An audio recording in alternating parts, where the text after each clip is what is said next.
I'm going to call this meeting to order. I am the Board Attorney Stephen Warner.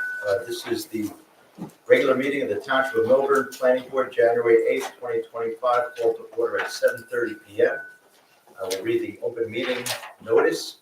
In accordance with Section 5 of the Open Public Meetings Act, Chapter 231, Public Law 1975, please be advised that a notice of this meeting was made by posting on the bulletin board in Town Hall and mailing to the officially designated newspapers a list of the meeting dates annually, indicating that this meeting would take place at Town Hall at 7:30 p.m. on Wednesday, January 8, 2025. Not on the agenda, but I would ask everyone who can, please rise for a flag salute. I pledge allegiance to the flag of the United States of America and to the republic for which it stands, one nation, under God, indivisible, with liberty and justice for all. Thank you. It's now my privilege to administer the oath of office to our returning and newly appointed board members. We have Board Member Michael Zion, Board Member Jorge Mastropietro, Board Member Corey Biller, Class 2 Board Member Allison Canfield, Alternate 1 Jonathan Baxter, Alternate 2 Sergey Sivtov, Class 1 Council Member Michael Cohn, and Mayor's Designee, Mayor's Designee, my apologies, Frank Saccomanti. I'm sorry, I got that mistaken. Class 1 Mayor's Designee, Michael Cohn, and Class 3 Committee Member, Frank Saccomanti. My apologies. If all of you will stand and raise your right hand, please, and repeat after me. I state your name. Do solemnly swear or affirm that I will support the Constitution of the United States That I will support the Constitution of the United States and the Constitution of the State of New Jersey, and the Constitution of the State of New Jersey, and that I will bear and that I will bear true faith and allegiance to same true faith and allegiance to same, and to the governments established in the United States and to the governments established in the United States and in this state and in this state, under the authority of the people. under the authority of the people. And I do further solemnly swear or affirm I do further solemnly swear that I will faithfully, that I will faithfully, impartially, and justly impartially, and justly perform all of the duties perform all of the duties of planning board member of planning board according to the best of my ability, according to the best of my ability. so help me God. So help me God. Congratulations, welcome, and welcome back.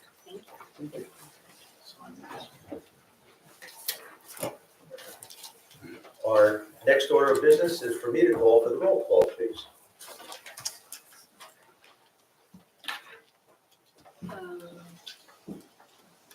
Jorge Mastropietro.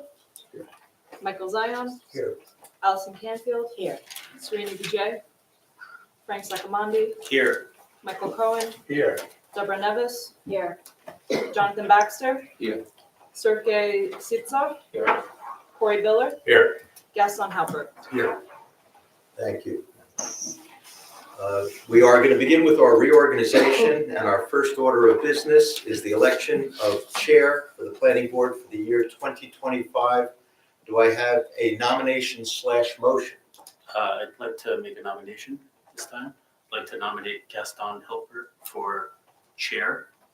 Is there a second? I'll second. There are multiple seconds.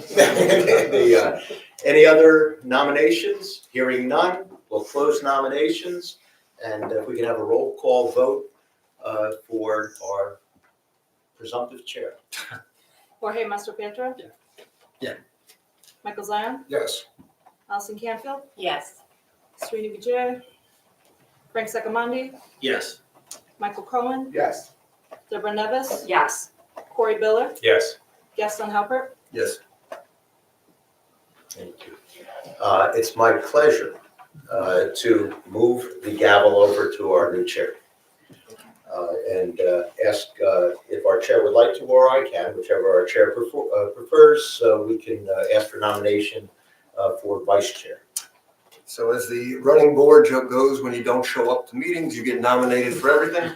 I would like to nominate Srini Vijay as vice chair. And let me make a legal ruling. In absentia, someone can be elected an officer, and it's my understanding that the confirmation of the acceptance should Srini be elected as vice chair has been confirmed. He will accept the position. So do we have a second? A second. We have a second. Do we have any other nominations? And I hear none, so that is, I'll assume no one else does. We will close and ask for a roll call vote for vice chair. Jorge Mastropietro, Yes. Michael Zion, Yes. Allison Canfield, Yes. Frank Sacamandi, Yes. Michael Cohen, Yes. Deborah Nevis, Yes. Corey Biller, Yes. Gaston Halbert. Yes. So do we technically need one more vote? No, we have I'm sorry, for, Can he, because Srini, he's not here to vote for himself. yeah, no, he carried the day by more than a majority. Oh, So his vote wasn't need needed. 9 votes. I'm sorry, if what you're asking is, do we go to an alternate to take the place of a regular Yes. member, you are correct, yes. Yes. For everyone's edification, alternate members are alternate members, but when there is not a regular member, then sequentially from alternate 1 beyond, they actually sit as regular members. So yes, we should go to, we should get to 9. Yes. Okay, so Jonathan Baxter. Yes. Okay. Thank you. It remains unanimous. Thank you. Our next is the appointment of planning board attorney. And given that I may have an interest in the outcome of this vote, I'll ask the chair to ask for a nomination and a second. Does anybody have a nomination for planning board attorney? Yeah, I'll nominate Steve Warner for planning board attorney. Do we have a second? I second it. Roll call, please. Jorge Mastropietro, Yes. Michael Zion, Yes. Allison Canfield, Yes. Frank Sacamandi, Yes. Michael Cohen, Yes. Deborah Nevis, Yes. Corey Biller, Yes. Gaston Halbert, Yes. Jonathan Baxter. Yes. Thank you very much. I appreciate your continued confidence in me and my service. So thank you. It's a privilege to continue to serve. And with that vote, that would also adopt the resolution of appointment that you received. So we can move to appointment of planning board attorney. Excuse me, I did that already. Planning board planner. That's right. I want a second contract just in case. No. Planning. No, planning board planner. That's a lot of planners in there, and that planning in that word, in that term. Appointment of planning board planner. Is there a nomination? I nominate Craig Petto. Is there a second? Second. And I'm going to assume and hear no further nominations, so roll call vote, please. Jorge Mastropietro, Yes. Michael Zion, Yes. Allison Canfield, Yes. Frank Sacamandi, Yes. Michael Cohen, Yes. Deborah Nevis, Yes. Corey Biller, Yes. Gaston Halbert, Yes. Jonathan Baxter, Yes. And next is appointment of planning board secretary, and I believe we have a presumptive new planning board secretary, but I don't want to get ahead of my skis, as they say, so nomination for planning board secretary. I'd like to nominate, but I'm not going to pronounce her last name. So if you can do that for us. Kowalska. Kowalska. I'd like to nominate. Is there a second? Second. Thank you. Okay, any others? I hear none, so we're closing nominations, and a roll call vote, please. Jorge Mastropietro. Yes. Michael Zion, Yes. Allison Canfield, Yes. Frank Sacamandi, Yes. Michael Cohen, Yes. Deborah Nevis, Yes. Corey Biller, Yes. Gaston Halbert, Yes. Jonathan Baxter, Yes. And our last item of business for our reorganization portion of the meeting is a resolution of the planning board public hearing dates and times for the year 2025, 2026, as with the others who have a resolution before you with the meeting dates. And if someone wishes to make hopefully a motion and a second to adopt the resolution, we will have our annual notice to be published to take us through the balance of the year and into our reorganization meeting in 2026. I would like to adopt the proposed meeting dates. Okay, so we have a motion. Do we have a second? Second. We have a second. A roll call vote, please. Jorge Mastropietro, Yes. Michael Zion, Yes. Allison Canfield, Yes. Frank Sacamandi, Yes. Michael Cohen, Yes. Deborah Nevis, Yes. Corey Biller, Yes. Gaston Halbert, Yes. Jonathan Baxter, Yes. And that concludes the reorganization portion of our meeting. We are properly reorganized and reconstituted as a planning board, so we can proceed to our regular meeting portion of our meeting. And we have one item of business that is an application, application number 24-003, High Center for Living Judaism, 165 Old Short Hills Road, site plan approval, conditional use approval. I see counsel for the applicant is here, and we can pick up there. And again, I'm going to emphasize I am not holding on to the gavel. So to you, Mr. Chairman. Good evening. Again, for the record, Michael Levine with Fox Rothschild here this evening on behalf of the applicant.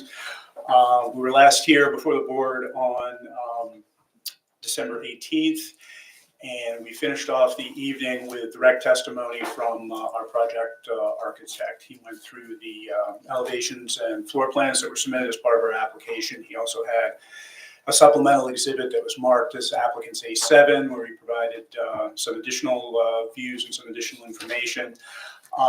We'll have to double check. I believe that the board had an opportunity to ask questions, but if not, to the extent that you did not, or there are other questions that we ran out of time for, didn't get answered. I know that his direct testimony was concluded, so we'll just ask the board if there are any follow-up questions. I do know for certain that we did not begin at all with questions from the public. My notes and the minutes indicate as such, and certainly we want to make sure everybody has a full and fair opportunity to ask questions, starting with our board members and board professionals who may still have some. And Mr. Warner, if you could just bear with Dan, it's probably a good idea to get your soft copy of your exhibit up and just kind of whatever, to the extent you need to do some preparations to be ready to answer questions, you can probably get started with that. While he's doing that, that's all right. While he's doing that, and before I forget,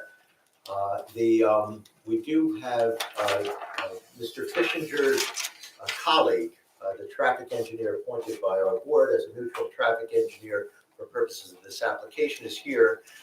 In the off chance that he might be saying something this evening, if you'll stand and raise your right hand, do you swear to God or affirm that the testimony that you may give tonight is the truth, the whole truth, and nothing but the truth? I do. Thank you. So now you are sworn in, so I can't forget that because I did it. And also, and I apologize, but I just want to make sure, Natalia, that I know there were a couple of sets of minutes that were circulated Those can just be tabled for the next meeting. Exactly. I just want to make it clear that we're going to table those. I think there might have been 2 from December, way back in 2024. We'll table those and hopefully we can adopt those next time they'll be on our agenda. Okay, great.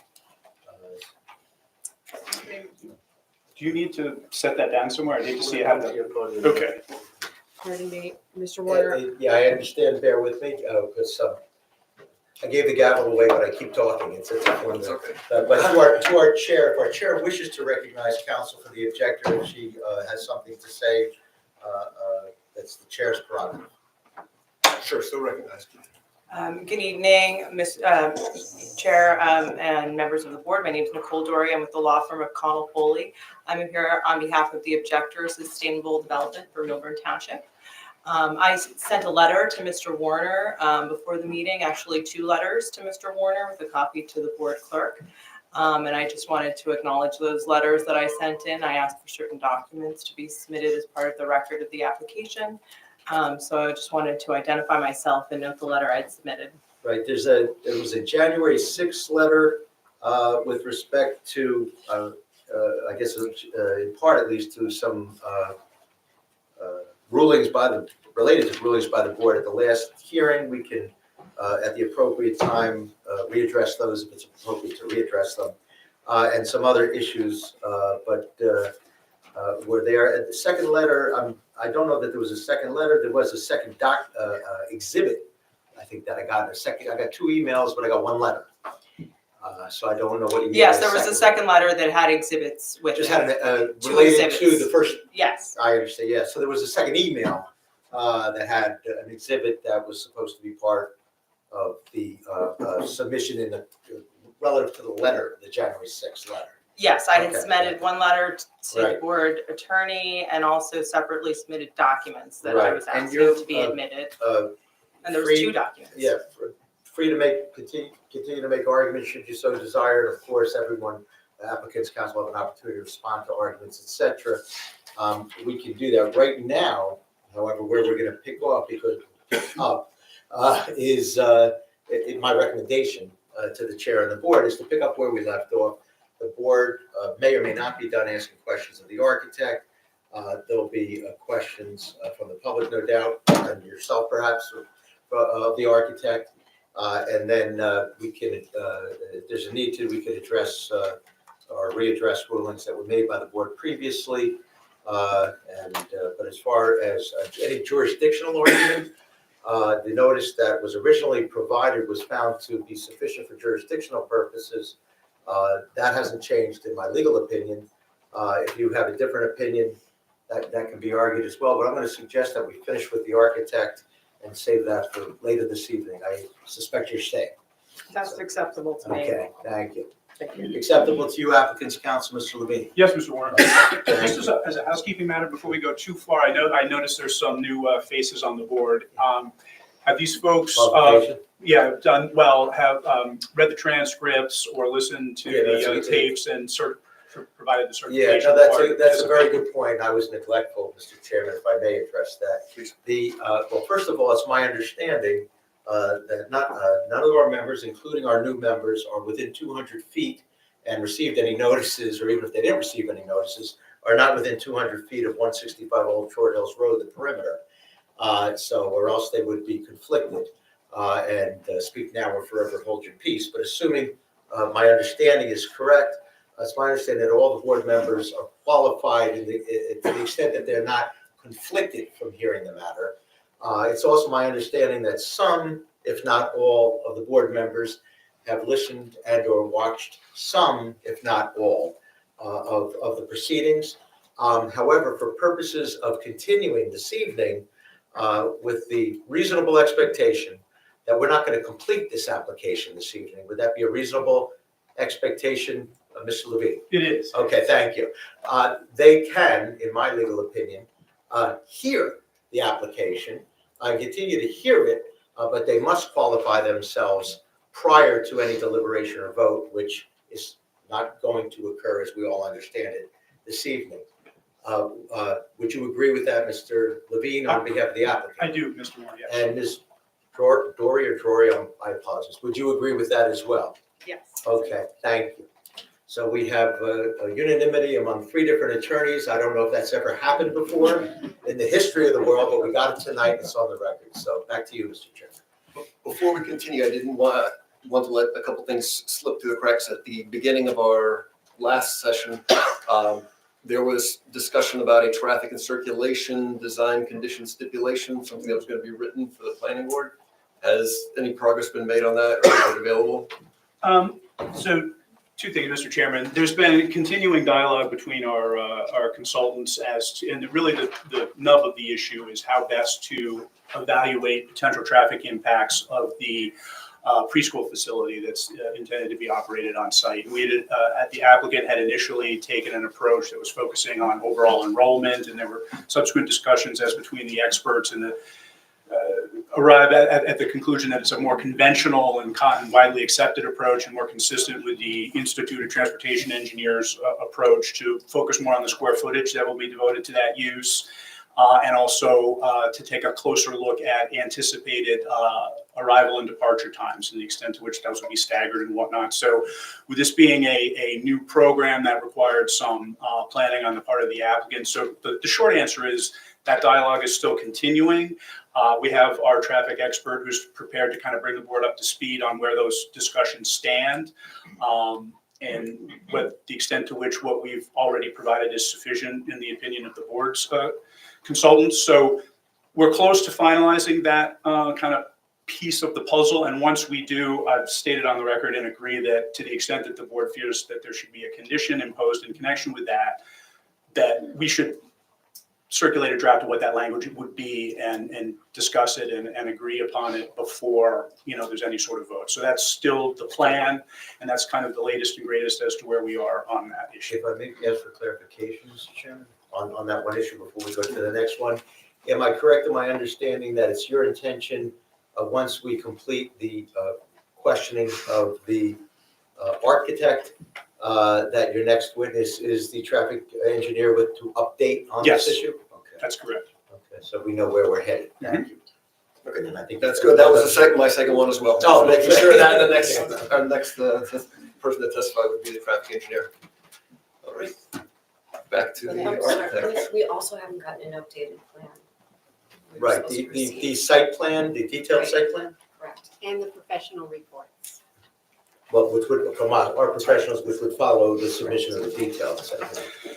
Right, so in terms of, again, where we stand on that, the latest and greatest, we are in the process of revising the plans. Unfortunately, and believe me when I tell you, nobody would be more eager than the applicant to be able to have those submitted and to continue to press forward. Our engineers are not able to finish all of those revisions and having them submitted in advance in order for your professionals in order to review them and produce their reports. One of the main reasons for that, setting aside just kind of the general holiday season, was that the board's consulting engineer had recommended that in light of the fact that the location of stormwater basins is changing, we had soil test pits and soil logs that had been performed and prepared relative to the original locations. And while she understands what the plan is, she recommended that we do additional soil testing and soil test pits in the proposed locations of the new underground basins, which we agree is a reasonable request, and we've proceeded with that, but that involved, trying to schedule an excavator and get that done. So in order to do this properly and in conformance with what your engineer has suggested, we're continuing to work on that. Once those plans are submitted, we will submit them sufficiently in advance, the minimum of 10 days, in order for the board and the members of the public to see them and the board's consultants to prepare supplemental reports with respect to them. If I may, for clarification purposes on that, would I be correct in the assumption that perhaps the holiday and New Year time of year and the cold weather didn't help expedite the soil pit Certainly did not. excavation? So, and then if I may, Mr. Chairman, it brings us to another issue, which is arguably a sort of Damocles hanging overhead. We've been proceeding at a pace of extensions of time to act, meeting by meeting by meeting. If I recall correctly, and I often do, the extension of time to act currently is till tomorrow. So given that that sort of Damocles is there, would it be fair to request of you, and better yet, fair of you to give us, grant as applicant's counsel, on behalf of the applicant, an extension of time to act at least through the next scheduled meeting, or if not, beyond? So in speaking with the engineers, they do not believe, if the board were having a hearing on the 29th, that would have worked. Our civil engineers do not believe that they will have the plans ready and submitted sufficiently in advance in order to be able to proceed further on this application at your next scheduled meeting, which is the 22nd. So, And just for confirmation, it is the 22nd, correct? Yes. Okay, thank you. so with that being the case, and I didn't necessarily, I was kind of anticipating having more detailed scheduling conversations at the end of the evening, but at the very least, with that being the case, we would like to, we definitely, and my civil engineers have confirmed that they'll definitely have the revised plans done and submitted sufficiently in advance so that we would be in a position to proceed before you at the next meeting, which is February 5th. They did also advise that the plans would be done in a sufficient amount of time to be in a position to proceed on February 29th if the board were to see fit to grant, but that would require a special hearing. I'm sorry, I think you mean January 29th? I do mean January 29th. And I don't know how many meetings the board can handle in 1 month, but I think currently we have a meeting January 21. If that's not going to do it, we have a meeting, 22nd.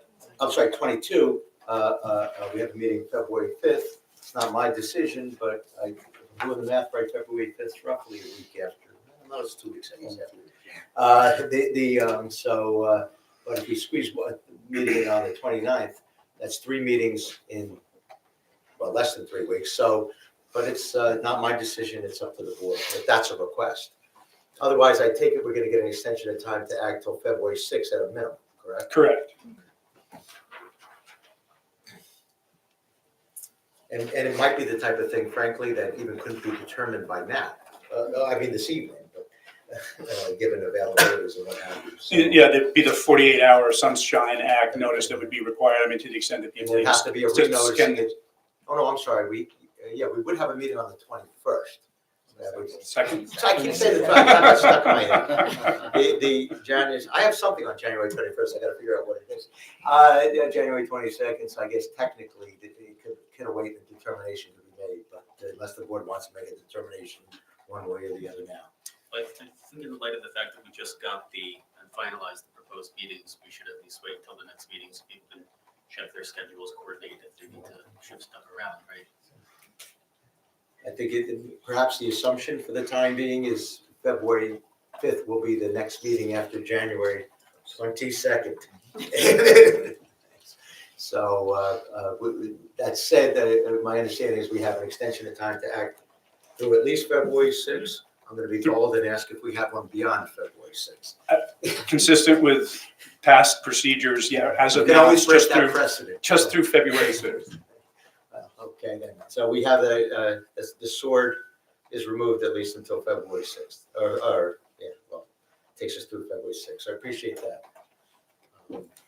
Mr. Warner, I think February 5th is what. No, February 5th, but the extension's to February 6th, so we don't have to worry about February 5th or perhaps going past midnight, although I'm sure that won't happen. Okay, thank you. So, sure. We're ready for board questions for the architect? Does anybody on the board have questions for the architect? Noting that there were some before, but there appear to be more. Deborah? Yeah, could you talk a little more about the mikvah? I'm not sure if everybody here knows what the mikvah is. I would love actually the rabbi to talk more about that. I understand the space that's required for it, but the actual to tell you more details about Okay. that.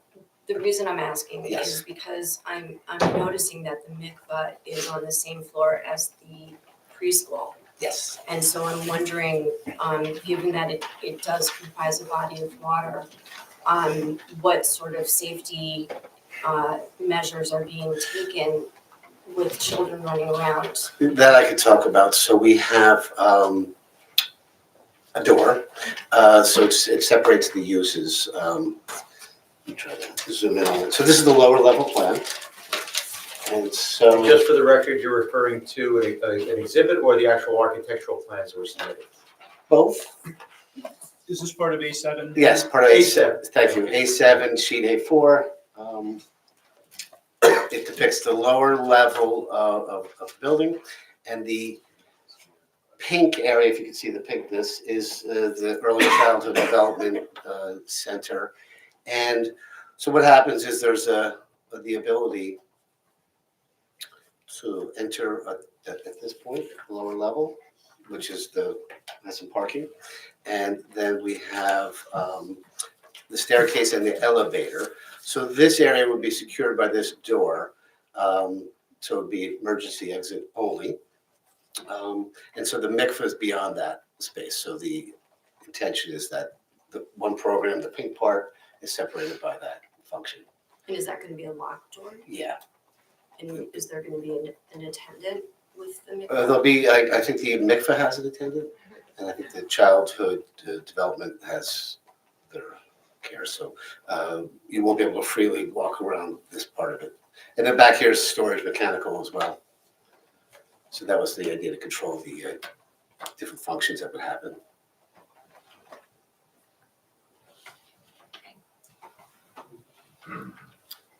I do have some questions. It's Mr. Dubonnet, right? Yes.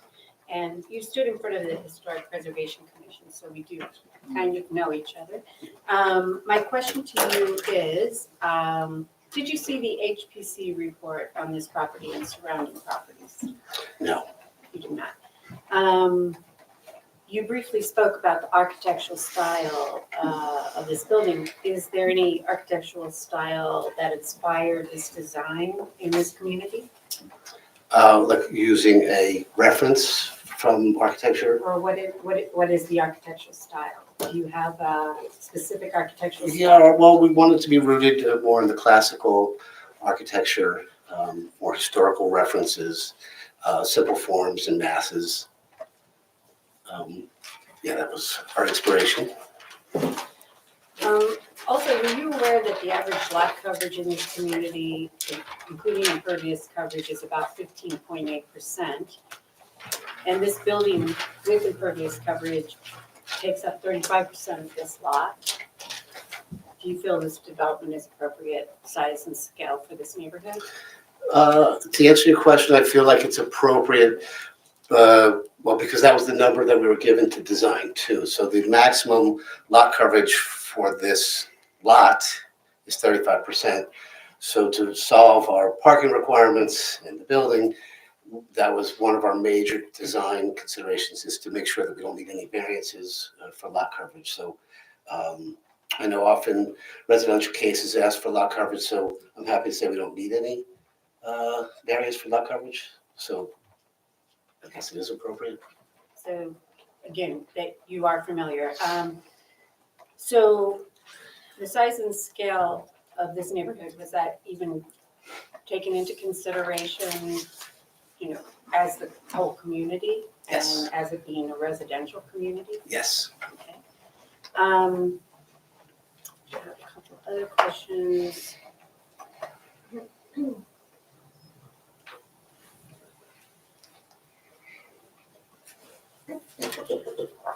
I think it's pretty much on the same issue is, the master plan references that preserving the integrity of the residential neighborhood. Did you consult a professional planner at all, or did you consider safeguarding community values, property values, when you designed this building? Absolutely, absolutely. One of the first things we looked at is obviously, we need a 3-acre lot for the conditional use. So we're over 3 acres, we're 3.32 acres. And so we had to maintain the front yard setbacks at 100 feet. We actually had 40 feet to go to the sides. So we felt like, I certainly, as planning the structure, felt like it was appropriate to move the building forward, keep the parking lot in the back. So I maintained, one of the magical things about this property is the very densely wooded perimeter. So we're maintaining that. So I think I did consider the streetscape and the neighborhoods when planning the building. Okay. Due to the size and scale and impact of this residential community, as you've heard the residents state their concerns, was it ever considered to do an outreach for support of this project from your neighbors? No, I think the majority of my time and my effort was to make sure that it conformed to every zoning requirement that was available to us in terms of the R3 and any zoning requirements for the conditional use. So I felt like there was no need to kind of get the input because we weren't asking for any permission to violate or to be too tall, too big. So I felt comfortable designing it in the best possible spot and in the location. So no, I didn't reach out to the neighbors. Okay, and you didn't recommend that for the support of the community to support this project? No, I didn't think that was necessary. Okay. And then last time, hearing the many questions about risk mitigation, did you incorporate or in this plan any potential risk management pieces? I know that was addressed or was mentioned. Fire safety management or egress or I'm not sure. Yeah, I mean, just safety as far as, for how cars, are close to the building, et cetera, et cetera. Yes. Safety, risk management. Well, risk management was not so much an architectural criteria that I assessed when designing it, but proper flow, proper function, proper egress is what I looked at. Okay. Thank you. Anyone else have any questions? I do have a couple. The mechanical equipment located on the top of the building, it said they're going to have screens around them. Will those screens have any type of dampening characteristics to them? Yes, well, visual for sure, and then sound. They have a louvered design, so it helps with the noise control. Noise control, okay. And do you know, will the equipment be operating at all hours of the day and night, or really just I during think the it's day? it's going to be interesting because we're going to have multiple zones. So I think as needed, it's not like one unit that's going to power the whole building. So each function will probably have its own zone. So I don't imagine they'll be running at night. That's for sure. I think you just to maintain the temperature, but nothing excessive. No. And then second question is on any type of electrical equipment like transformers or anything that are going to be located on site. Will there be any? I don't think there'll be any generators. Is that what you're asking? Like a transformer. So is it just going to be regular lines, utility lines from the street, or like sometimes for apartment complexes and stuff, you have to have a transformer? that breaks I down don't the power? know the answer to that question. Are you planning on shielding any electrical equipment outdoors? There's no plan for any unit that has to be placed on the site for the power. Anything will be handled in the mechanical room. But we haven't consulted with any of the engineers yet. Okay. Yeah, I guess hot box, thank you. Yeah. Right. Will there be a hot box on site? Architecturally, I couldn't respond to that. I think I have to consult with the electrical engineer to Okay. give you those answers. That may have been answered before. I can't remember exactly. Yeah. Mr. Chair, it brought up another question. The height of the units on top of the building, is that meeting the height restrictions? Yes, so but apparently the building height, 32 feet, and then you're allowed to exceed that with mechanical units and or other devices. So that's separate from the building height. So our building height's at 32 and the mechanical is about 5 feet. That's not calculated in the height. So I've got a question. So, this is basically a commercial building for all intents and purposes. I imagine the mechanical equipment would have to be larger in size and probably produce more noise. Do you have any sense of what the increase in noise would be versus, you know, A if this were a standard residence? I do not know the answer to that question. I do know that we're planning on, so we don't have a very large unit up there, we're going to, and functionally too, if we zone it, so the second floor would have 2 zones, the first floor would probably have 3, and the downstairs would probably have 2. So we'll have multiple units, so that it won't be one large unit. So that will help with probably the decibel rating. Okay. And do you have any sense of, you know, whether the mechanicals are actually going to be visible from the street, or, you know, if someone's across the street in their home and they look out their window?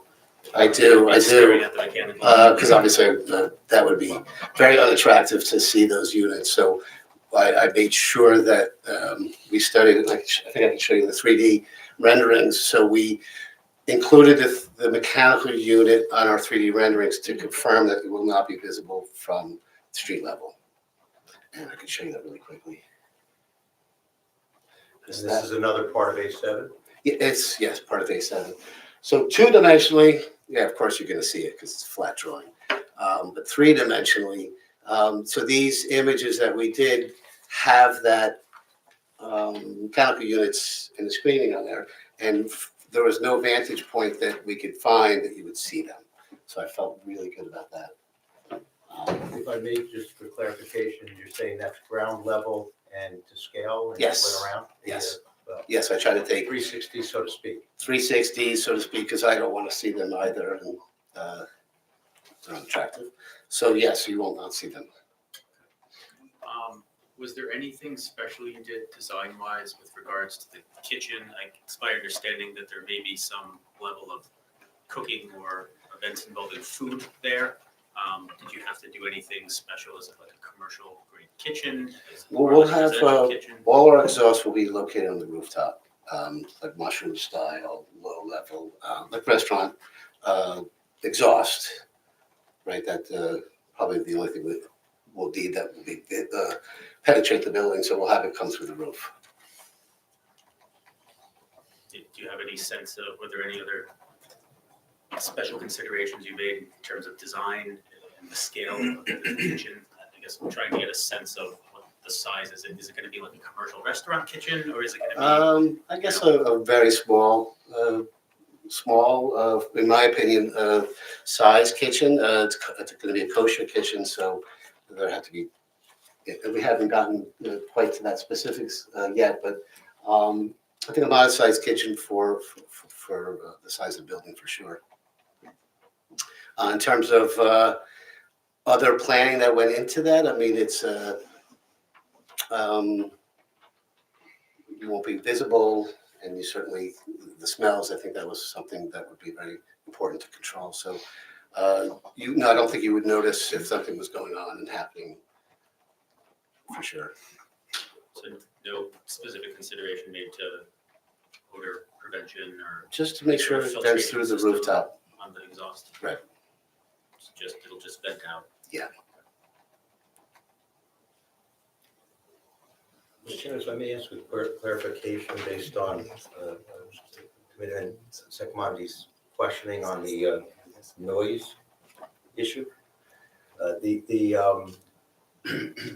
applicant's counsel, I'm sure, would agree that at a minimum compliance with NJAC 7:29 of the DEP regulations governing noise must be complied with.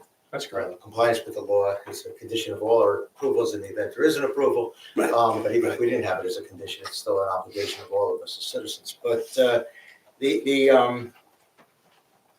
would the applicant stipulate, in the event the board wanted such a stipulation, in the event there's an approval, to a post-construction noise or acoustical evaluation at the applicant's cost to confirm compliance with NJAC 7:29, if I recall correctly, 50 dBA at nighttime, at 65 during the day. Yeah, I'm glad you mentioned. I wanted just to confirm we were talking about the same section, which is, I think as it's nighttime, I believe, starts at 10 PM under those regs. It's 10 to 50 7, I'm going from Yeah, memory. 50 I'm not an dB at night, engineer. 65 dB during the day. Yeah. Um, But in any event, it's the governing regulations set forth by the DEP on the state level. Yeah, I'll check with my client to confirm, but I understand the request, and certainly we're not seeking to deviate from the applicable state level standards with regard to noise. So with regard to your specific question about the post-construction test, I'll ask my client and make a representation on the record as to their stance on that. Appreciate consideration of what might be recognized to be a reasonable request if the board so desires. That's all I had on that. Thank you. Can I follow up with that one too? And I'm not sure really, Ms. Callahan can correct me if I'm wrong, but if the local standards are more stringent than the state level, then please comply with those as well. To the extent they're not preempted and they are more stringent, yes. Yes, thank you. Mr. Chair, I'm sorry, would you like? No, well, yeah, I wanted to have a few questions. So, about sustainable things for the building. Yes, What kind of, what color is the roof? the color will be white, White. yes. What other stuff we have here to make this a sustainable building? Yes, well, to make it obviously insulation, high-grade mechanical system, windows, of course, all our appliances, Energy Star rated. So but- what kind of mechanical are you using? It's pump, what type of mechanical are you? Well, it's going to be a forced hot air system, most likely. Mhm. And so I don't know if, I mean, certainly we would like to investigate solar and some other options, but right now, in this early, the planning of the building, it's more generic, basic sustainability issues that are addressed, right? The energy efficient heating, air conditioning, insulation, those standard practices. For example, since we have 35% of impervious ground coverage, can we reuse that with pervious surface? I don't think the town gives us a credit for. I'm not talking about credit, I'm talking about the benefit for the town. Well, I think, I don't know the answer to that. I mean, that might be more of an engineering question for the lot coverage and the surface material. Okay. Okay, no more questions for now. I actually, that brought up a question. So you mentioned there may be some solar in the future. Would that be located on the roof or would it be located on the? I would ground imagine level? the roof. I don't think we would take up, start putting that like a solar field in the lawn now. But that is not up to me at the moment. Right. Do you have any idea of what, I imagine they'd be angled somewhat with that. Yeah, we haven't looked into, maybe I pre-spoke, but we haven't looked into that, but certainly be something that we would like to investigate. But we don't have any information.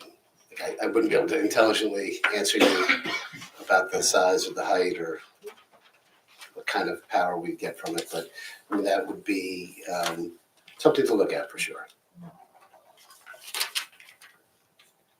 Mr. Chair, I do have another question. You spoke briefly about the materials. Yes. That you had, it was very brief. Can you just talk about the materials of this building from a aesthetic? Yes. and color and- My vision is that it's earth tones, warm colors, a rough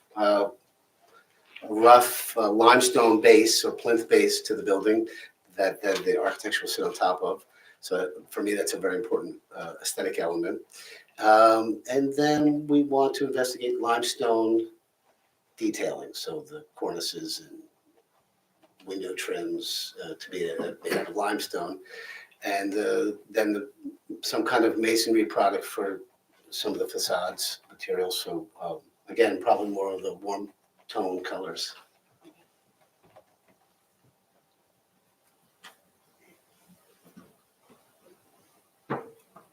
Are there any other questions from the board?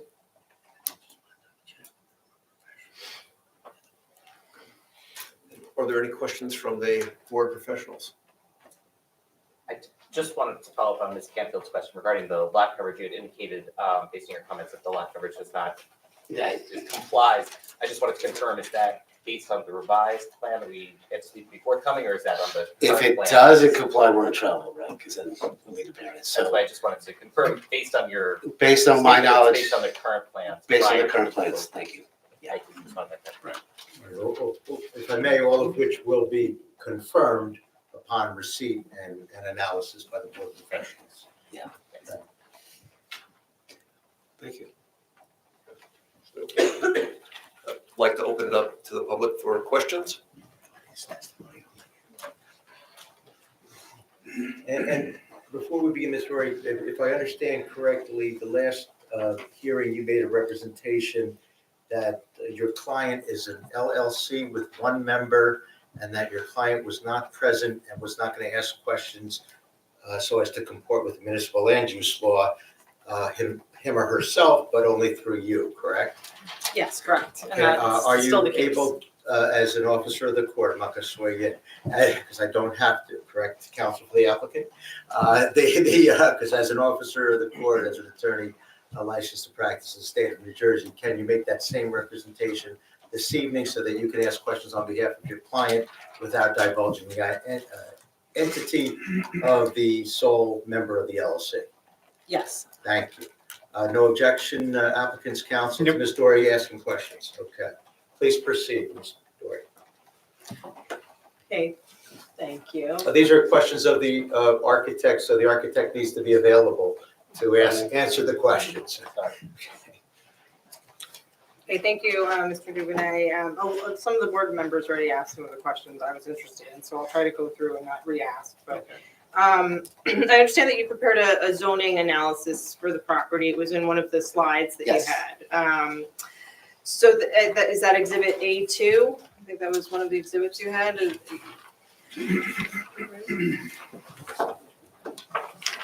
page there. The chart. Yes. Okay. And I'm And, sorry, before we do, is that exhibit A7 sheet 2 or something? Yes. okay, Okay, just for sorry, clarification, we want a exhibit better record. A7, sheet A2. Yes. And is that a chart that you prepared? Yes. And you also prepared the architectural plans. I think they're 3 pages, right? Yes. August 12th, 2024. And those haven't been revised? The plans have not been revised. Okay, and will you be submitting revised plans after this meeting? Will those plans change, the ones that are updated? Architectural plans, Mhm. not as, no, there hasn't been any changes. Okay. And did you also prepare the landscape and lighting design for the project? No. Are those all on this civil plans? Yes. Okay.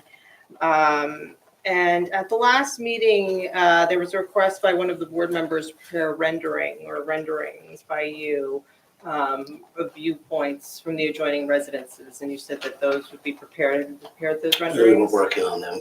Okay. It would get a little bit more accurate once we get the site plan and then with the tree replacements. So I have some that I brought this evening, but I could show them, but they're not gonna, couldn't say like I went plant by plant to reenact it, but what I would say is that this site will be very well treed and landscaped. So the focus would not be the architecture, fortunately, unfortunately, but the focus would be on really protecting it with the trees from the street. So once I get the tree replacement plan, I'll be able to better depict the site. Okay, and would those renderings from depicting views from adjoining residences, would those be provided 10 days before the next meeting? As soon as I get the revised site plan, then I would be happy to work on it. I don't know when I would get that, but if that's the requirement, then we'll have to make it. If I may ask a clarifying question of applicant's counsel, are we to assume then that the architect will be back again with these additional exhibits to testify to them?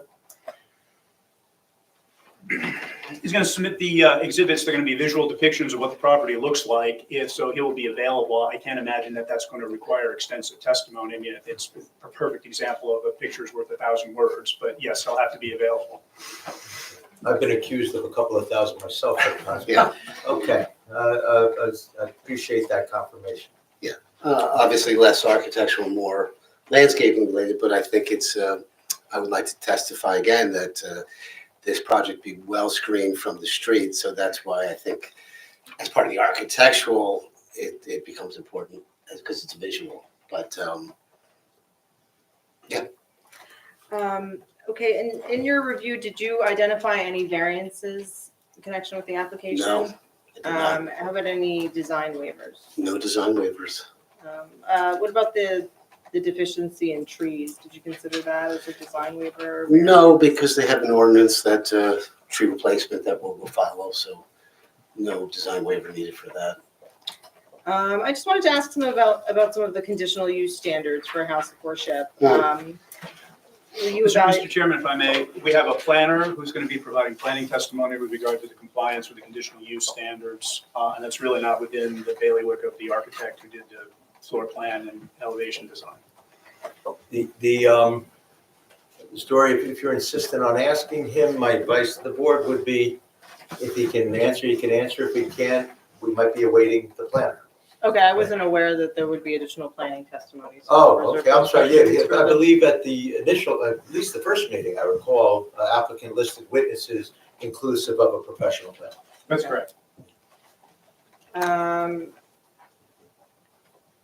One of your pages on Exhibit A7, you showed the minimum buffer to adjoining residential use. It was supposed to be a minimum of 25 feet, and you said the plans have a minimum of about 31.8, I Yeah, think. the engineer had it at 31.4 feet in the previous site plan. Okay, and is that buffer depicted on your plans or only on the engineering plans? Engineering. And do you know how that buffer was calculated? You'd have to ask him how I would calculate it, but I don't know how he calculated it, but I would imagine you take the distance, but Don't specify it if you didn't. I didn't prepare it, so. Okay. And are you aware of the township ordinances concerning buffers? DRZ 609.3, are you aware of that section of the township ordinances? There's this section of the township ordinances governs buffers between non-residential and residential uses, including in the R3 zone. Did you review that But section? you're asking a question, correct? Yes. Okay, please proceed. Did you review? With the chair's permission. Yeah, I would say that would be a question for the engineer. That's not, wasn't my responsibility. Mine was the building. Okay, so you didn't review section 609.3 regarding buffers to ensure compliance with that section of the ordinance? No, No? that's this. Okay. And are you aware that that section requires a 6-foot high I'm stockade sorry, fence? I think an objection is forthcoming. Candidly, if you didn't review it, it was somebody else's job to review All right, it. okay. Asking him if he's aware of exactly what it says has probably been answered already. All right, fair enough. So objections, I think, been sustained by the board.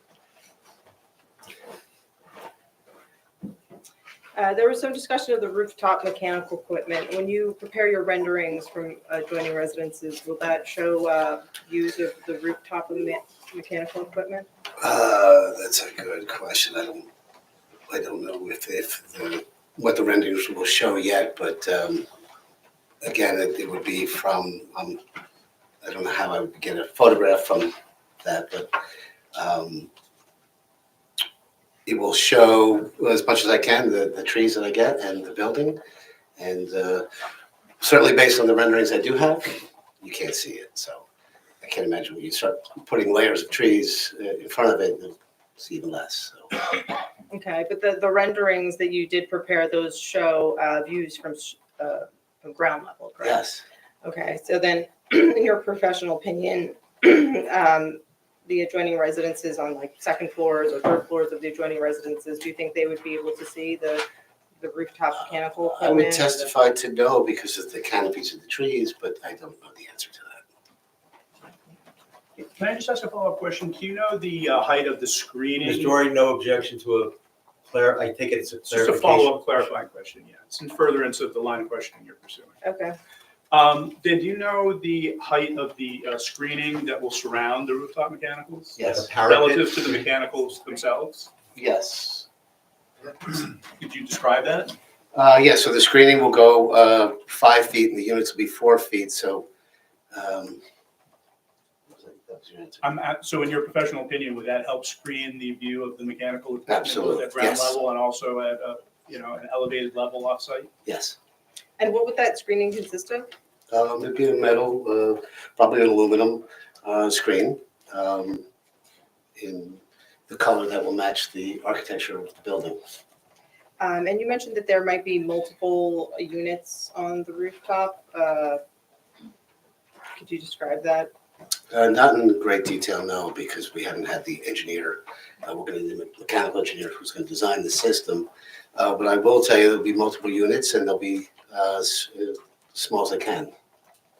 Okay, you testified earlier that because there will be multiple units, that would help with the decibel levels to adjoining residences. Could you explain that? How is it that having multiple smaller units would help rather than one larger unit? Well, one unit produces a lot less power and energy than one large one that would have to take care of all of them. So I certainly know that being so far away from the residences that they won't hear it. But you don't know where the location of those units will be at this time, On the roof, but you don't know where they will be on the roof. Is that what you're saying? I have an indication. I indicated on the plans where they would go. I can pull that up. Yes. And that's A7, and maybe if you can give us the sheet or page Okay. reference.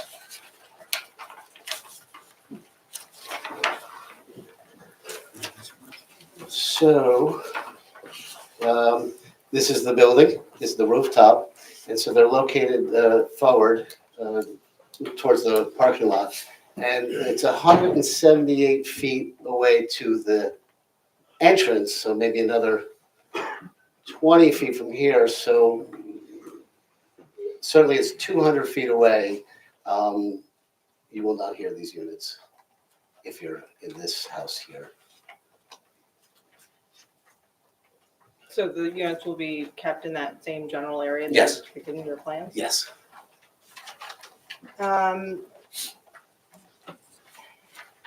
And you mentioned the trees, but what other measures were taken to buffer views from adjoining residences and streets in your architectural design? I'm sorry, did we get a sheet number on that? Oh, sorry, A7 sheet or page 3. 3, thank you. No, that was, besides the topography of the land, no other measures were done. What about trying to buffer views of the parking or loading areas from adjoining residences? Were any considerations taken in your architectural design of the building? The building, no, Or how about the layout of the site? that would be for the engineer question. Okay, so you didn't have any opinions or recommendations? I don't think there is a loading area. You said a loading area? Right, is there any loading area associated with the site? Not a designated loading area, no. Do you know how deliveries will be made to the site? Again, that would be more for the site engineer, the civil engineer, how the traffic will move through. So you didn't take any, in your design, you didn't take any consideration into buffering any No. delivery areas or No. parking areas from adjoining residences? No.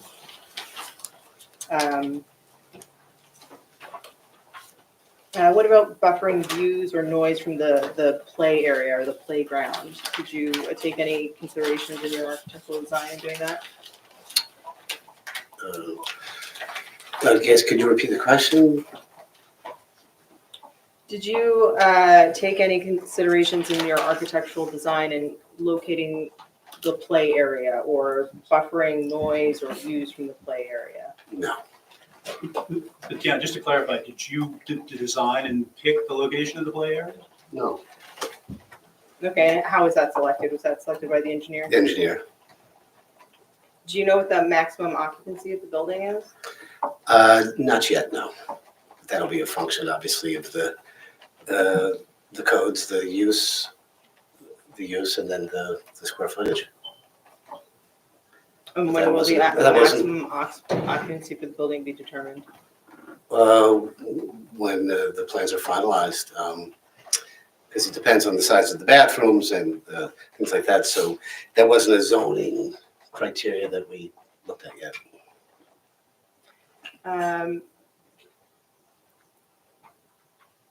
One of the board members asked questions about risk management. Have you done any security evaluation in connection with your architectural design? As an architect, no. No, you haven't taken any guidelines by Homeland Security or? No.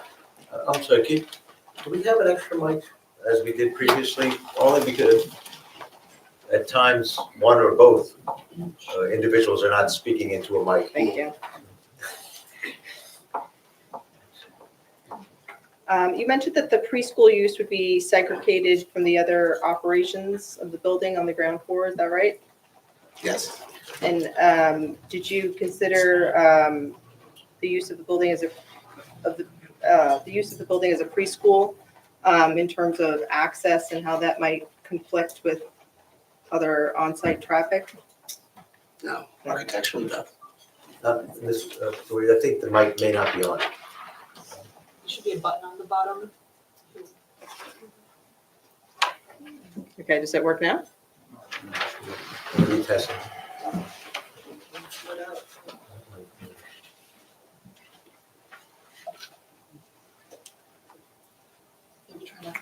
Thanks. Does that work now? I don't think so, yeah. Okay, well, maybe I'll just try to speak up and closer to That'd the be mic. fine if you Okay. share the mic and turn it. I just have a few more questions. Do you know if there'll be any buses parked on the property or used for drop-off or pickup? I couldn't answer that. Architecturally, I wouldn't know. Do you know if there'll be an outside area, or was there an outside area that was considered that you designed any type of outside I area to haven't have, designed any outside area. to hold events outside on the property, anything like that? Was that ever discussed? I haven't designed that. Do you know how garbage will be controlled at the property, or? Clearly outside the scope of the testimony that he offered. It's actually extensive testimony that's been provided at prior I hearings. think that may have been addressed, but it's for the chair of the board, but I think that's was addressed previously by another witness. Okay, well, I'll reserve that. Thank you. Okay, I have no other questions. Thanks. Thank you. Anybody else from the public have questions?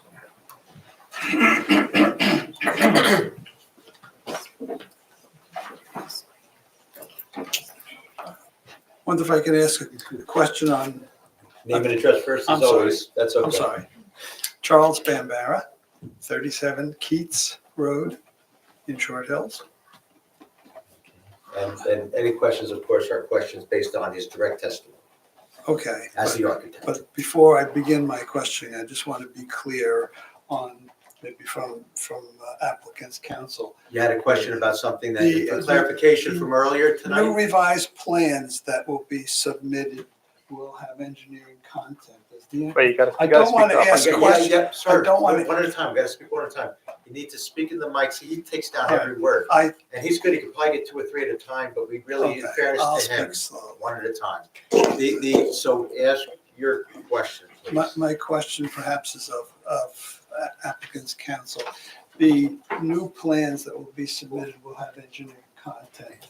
Is there a plan to have the engineer return Yes. to field some questions? I don't want to ask Yeah, engineering no, I think questions. I think of we the already architect. confirmed that, but please reconfirm that, Mr. Yes, that's Levine. certainly true, but, to be clear, we gave extensive testimony with regard to the existing plans, most aspects of which, from an engineering standpoint, remain unchanged. No. There will be a limited universe of revisions that will be made to the plans that our engineer will highlight and testify to. And my expectation is that any follow-up questions will be limited to those changes, and it will not be an invitation to throw the entire application up to second bite at the apple for everything under the sun having to do with engineering. No, I understand, and that wasn't my intent. Right, But okay, but thank the you. But- revised drainage Right, plans, I right. might have some And questions. if I understand correctly, though, as was testified by the architect, the architectural plans are not envisioned to change, just the engineering Okay. plans. So, So I believe the Architectural questions would be for this gentleman. I'll reserve the engineering questions, and thank you, I don't want to waste time. And regarding architectural,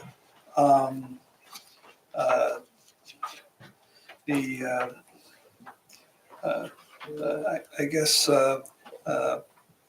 committee member Sagamondi alluded to this a little bit, but is it fair to say that the property being zoned, or the use being a commercial use, does that require that the kitchen be also a commercial kitchen?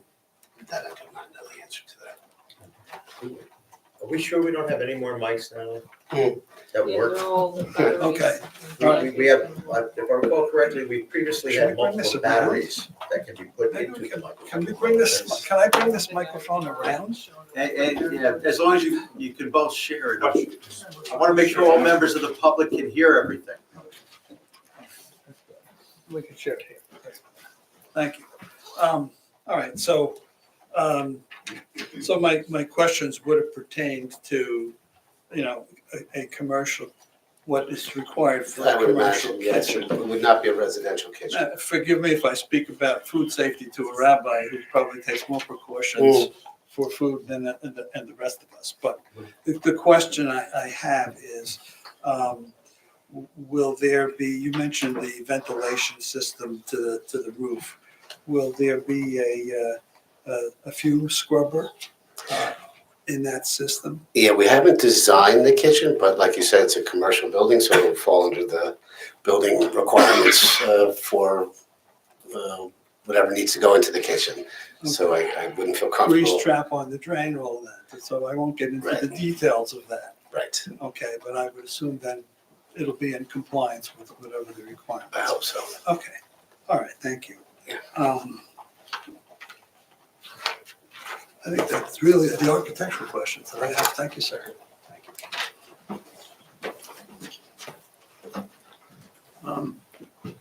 Jeffrey Feld, 11 Alexander Lane, Short Hills, New Jersey. I just have a few questions. Based on the application letter that was submitted in August by the attorney, it said that your plans were revised. How were they revised from the original plans? The plans that we have now that were done in August, based on the statement in the submission letter, said they were revised. Were they revised from the original? Do you understand the question? Can you answer the question? Yes. I The word might was might not be revised. answering it correctly, but we did get some comments and feedback from the town. So we made some revisions to the plans based on their comments and clarifications. And just so I'm clear, if I may, Mr. Chairman, you're referring to Exhibit A7 had some revisions from prior architectural drawings? No, I think he's talking about something else. No, when you look at the letter was submitted by the attorney in the August, because when you look at the date of the original application, it has dates of like May 2nd or 3rd. There was a meeting in June with various professionals. Yes. When there was a transmittal letter, it says revised plans Okay, so what was submitted in August was revised of a, from an earlier iteration, whether it was submitted or not. it was- That is, so we can all understand what the question is and what the answer is. Is that correct? That's correct. we're both, I think, on the same Right. point. Your prior testimony was when you were designing the architecture of the building, it wasn't really based on the use or what the demand would be, but based on coverage. You said you had to design the building so it would be within the 35% coverage. Is that correct? We designed the parking lot coverage for that, to meet that requirement. So that was the struggle, because we have the parking demand and we have the building, and we have to work together. As the building, it's very kind of undersized for where we could have gone, but it was the parking and the lot coverage that. Right. You were involved in the design architecture of the design that was presented to the zoning board. And you looked at the size. I'm trying to compare the project that we have now, the building, compared to the building. You were listed on the zoning board that, it was denied, there's a federal investigation. Well, Yeah. Sir, No, sir, no. sir, no, please. No, I just please, wanted to talk about the legally, design. I gotta weigh in legally, to advise my board, okay? To make sure the proceedings occur properly. You're referring to a different proceeding for a different application for a different site that happened in the past, 2 correct? years ago, Okay. prepared by We're asking him if he was involved in that, is that correct?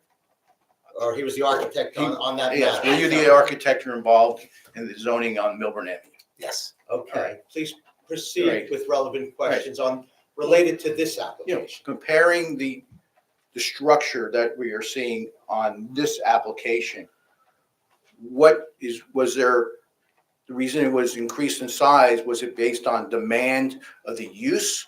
Or is it based on the size of the project and coverage? What drives the size of the rooms, the size of the congregation, the demand, how many seats you have in the synagogue? Wait, I'm sorry, you can't talk to the witness, No, Rabbi. You can talk to your counsel, No, separate, but not the witness. Just for a moment, I'm not talking to the witness. Okay. Yeah, I want to make sure, Yeah. because that would be improper. Yeah. Okay, thank you. Again, part of my job. You heard the question? Do you understand the question? Can you answer the question? I don't know if I completely understand it to a certain level, other than this proposed building was a result of my client's needs, and I made sure that it fit the zoning requirements. Well, I'm just trying to find out, you said the word needs. Needs, The yes. needs of, let's say, the synagogue. How did, for this new location, did the rabbi say that the need had increased X percentage since the prior application 2 years prior? No, he just, we discussed the program that they would like to have, and my job was to design a building that would conform to all the zoning requirements and conditional uses that would possibly exist. So I had to manage the information I got and to design a building. Are you gonna be the construction manager, like figuring out the project cost of this project? No. That was not part of your range to come to an estimate what the cost of constructing this project would be? No. All right, thank you.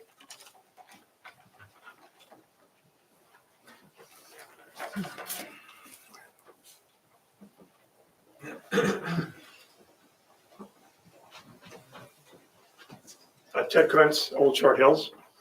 Just one question I only have is going to the maximum capacity of the building. Just given the total number of the classrooms that you've designed and the number of classroom space, what would be the maximum number of students that could fit and could attend at one time? If you utilized all the classrooms, both of basement and the second floor, I guess there's a lot of classrooms up there as well. So quite a bit of classroom space. Wait, I think you answered the question. I think you asked the question. Oh, I did. Yeah, I was let's see just if you can clarifying. answer. Okay, Yeah. so first question was, how many students could occupy? Yes, given what you've designed in Mhm. terms of the number of classroom space on both levels, Mhm. what is the maximum number of students that could occupy that space at one time? Okay, I think that's a question similar to the attorney asked me, what's the occupancy load of the building?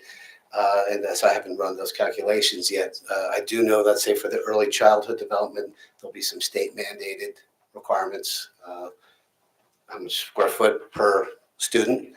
For the older kids, I don't know if there's quite that. So I have to look at I'd have to study the occupancy load to answer that question. So you don't know No. you don't know, when you designed it, you weren't really thinking of a maximum number of students. No, I You were was just thinking of space that was there. No, I was told comfortable, like I had given from my client. They said, well, we would love a classroom of X number of size that feels comfortable. So that's how I designed it. Could it handle 100 students or could, 200 students? You don't I know. don't, well, that I You don't don't. know. Wait, sir, you gotta let him answer. I, You I, already answered, he doesn't know, but let him answer that again. yeah, I don't know the occupancy load of each classroom. I can get back to you on what the requirements are. Okay, It'll be worthwhile mandated. knowing. It'll be mandated by the state. You know, they have Right. use, and you say, okay, we have this much square foot. You have the occupancy load, right? And could you just remind us how much square footage has been dedicated to the classroom space, both on all the classroom area? I'd have to get, either we could open up the drawings and take a look at each classroom. We could do that together, or I could get back to you with a number. Just the board now? deal with it right now. Wait, no, well, you can't ask the board. Oh, okay. But, Let's the take a board is look. listening to everything and ultimately going to decide based on the evidence, right? Yeah. They're not a participant, the board, other than the ability to cross-examine, sir. Okay, so we have the early childhood development is one component. You want to look at Down that? below. Yeah. That's in the basement. Right. So each classroom, let's see. I have 3 classrooms that are 660 square feet Each, each. 660, okay. And the number might be for that 35 square feet per student. Okay, I just looked at the math. Okay, right. Just keep it in my head. Go ahead.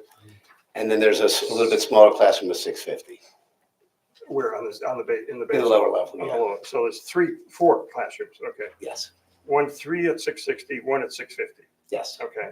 Dan, didn't you calculate this on the first floor? It was 5,200 something? Yeah, but that was total, right? So the total early childhood development, including lounges and bathrooms and hallways, is Oh, 5,000, it's not exclusively classroom? not exclusively classrooms. So that's the lower level, and it's about 35, if my memory serves me right, 35 square feet per student is the state requirement. Okay. That is the correct requirement. Thank you. Look it up, 30, no, I'm asking. Oh, Is that 35? It's going by memory, but I think it's 35, so I apologize. Okay, and then we've got the, So upstairs, we've got, I believe it's 3 classrooms that we look at. On the second floor. Okay.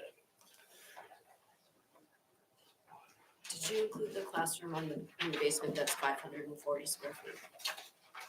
I don't think so.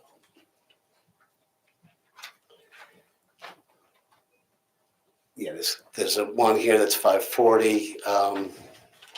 That's primarily going to be I was imagining that would be interior play space. So rainy days, they have a place. So that area is 540. what's another?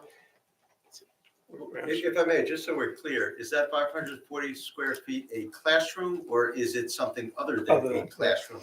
Because we're all running, Yeah. maybe not all. of them. Yeah, I think it's more of an internal play space. What is the applicant using it for, and proposing to use it for?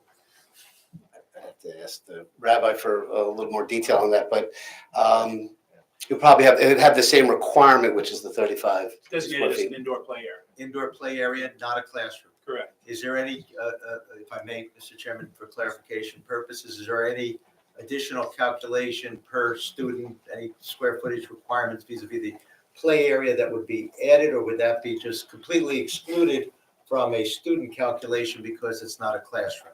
If I may, Mr. Warren, I'm starting to question the need for these detailed calculations as to things that aren't the subject of the zoning ordinance or the planning board's purview. I mean, these are things that are relevant in terms of licensing from the state, the maximum number of students that you can have and still comply with the applicable state codes. It's not really germane to the planning board's analysis of this application. I hear the objection, I understand the objection. My advice to the board is it may be relevant or potentially could lead to relevant evidence. For purposes of simply, I think what is being sought is what's the maximum, even though you may be representing that you're going to cap at a lower number. If I understand that correctly, I think it's reasonable to ask what is the maximum it could be. And I think that's the tenor of the question. So my advice to the board would be, if he can't quite calculate it now, maybe he can calculate it for expediency purposes, or reasonableness purposes, on his own time and get back to everybody with that question, perhaps even shortly. Excuse me, with the answer. Yeah, I would love that. I would love that So opportunity. I don't think anybody wants Misinformation, They right? want the accurate. And I'll confirm also, but the occupancy load for the classrooms upstairs would be 35 as well.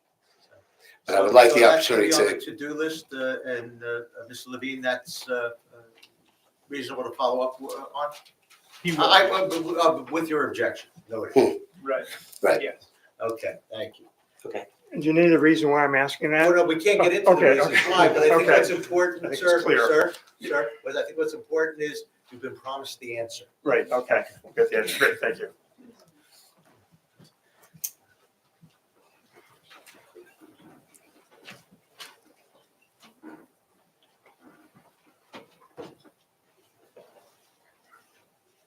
Hi, good evening, everybody.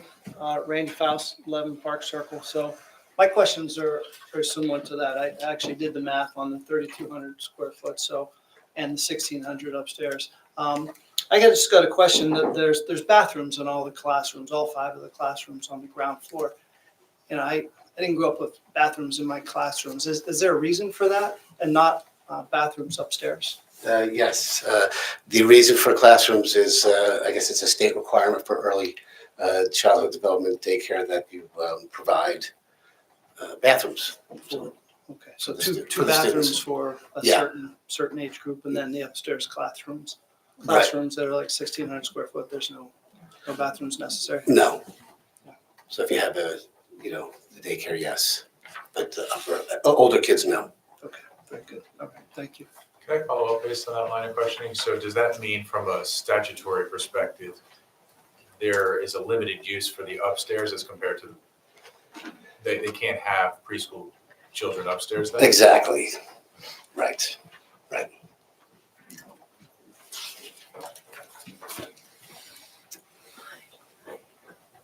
Christine Bass, 15 Fairfield Terrace, Short Hills. Can I ask you a favor? Wait. So you gotta speak up. talking to you. I'm so sorry. That's okay. I'm so Everything's- sorry. My name is Christine Best, Thank you. and I live at 15 Fairfield Terrace in Short Hills, New Jersey. Perfect.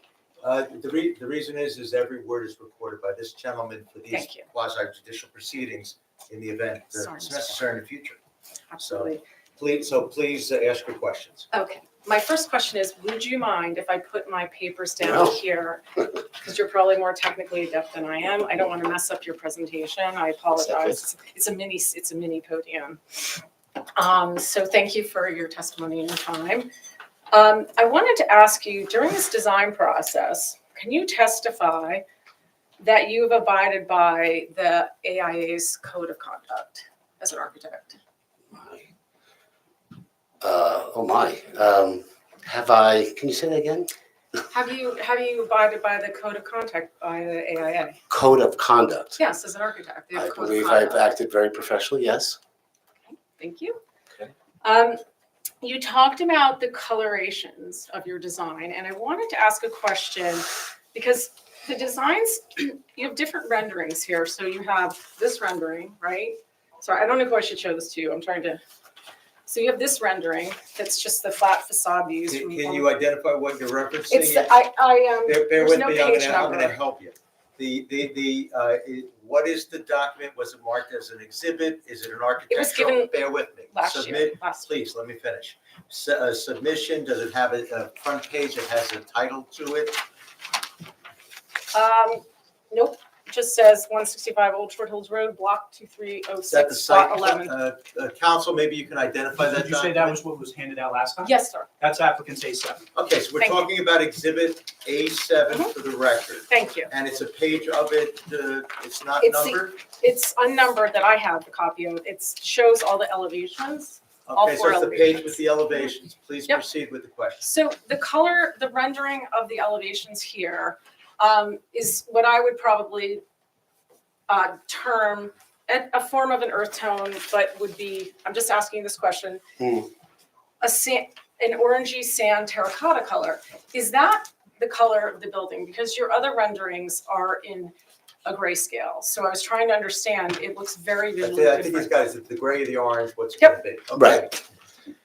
Right. My intention is that it would be of a neutral earth tone colors. Well, earth tone's really vague. Right. So my Um, hair's earth tone, that's earth tone. Ma'am, Earth tones bay, you want it to be more specific, Very correct? specific, please. If we can please keep it in Down that to a way. Pantone color if you could. Maybe you could show us. Well, I'm not sure why, but no, I cannot give you a Pantone color. You didn't select the color of the facade yet? No. The reason why I'm asking is because the color actually matters. Ma'am, the reasons why. Yeah, you're right. I'm aren't the so sorry. questions. You can My ask bad. the question. Okay. And I'm then, gonna go back to the questioning. It would be great if you could provide that. I think it would really help people. Okay, so going on to the next question.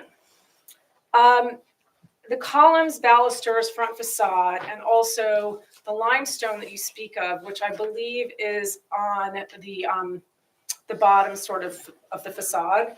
Is that a veneered limestone tile that's being applied, or is it a thicker 2-inch limestone? I was trying to understand. I think you asked it. Let's see what his answer is. Thank you. I'm sorry. I have It's to. okay. I know it's I'm a not. little wordy, Mr. Warner. I'm trying. Oh, hey, you're preaching to the choir. I'm worried too. Well, and then everybody else say. But I think we need to focus on the question, not the reasons why. Okay. So it won't be a structural stone, so it'll be a veneer.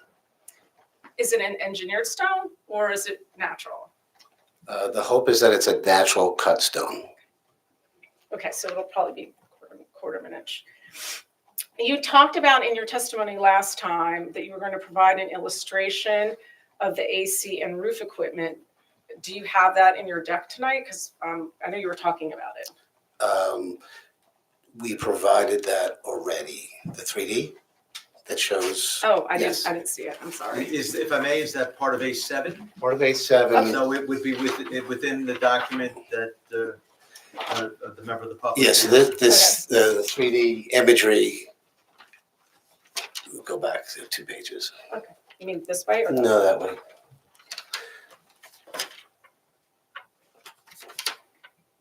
Maybe we can bring it up on the screen anyway. So Yeah. I'll move ahead No, while you do that. If that's go okay, to keep it moving. So the study we did to look at the rooftop mechanicals are these 4 perspectives that the mechanicals are located on the building in this rendering, but you cannot see them Okay. from the ground So it's perspective. not a 3D modeling. It's just a 2D image. Okay. I just wanted to clarify that. 'Cause Well, wait, wasn't is that provided. is that a question? Is it a 3D modeling or is it not? This is a 3D modeling. With 3D modeling software? Yes.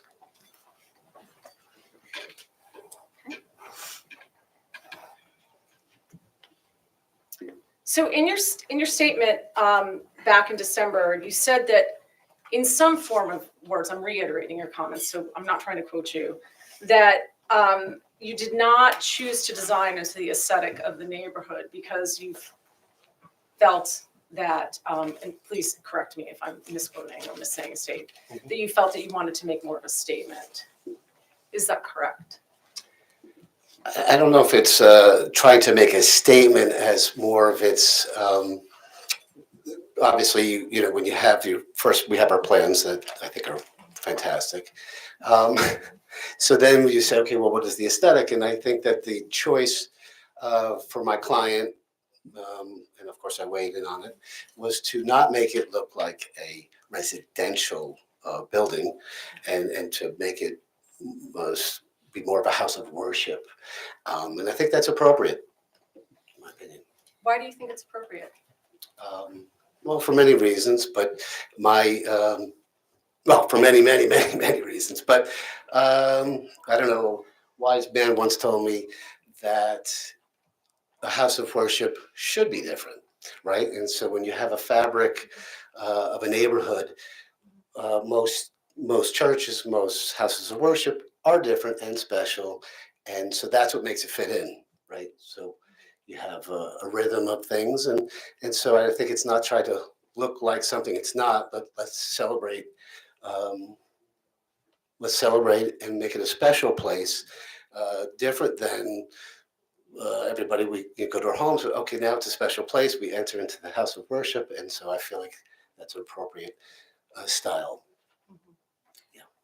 Do you describe the style as hard-edged and linear versus something more residential with gables? Again, that would be a vernacular or a style that I don't think it would be appropriate for this house of worship or what we wanted to have be inspired by. So hard edge and straight lines, no, but monumental, civic, spiritual, yes. On the windows that you have, actually, if you could hit that, that'd be great. On the windows that you have, are there any windows that are non-operational or trompe l'oeil?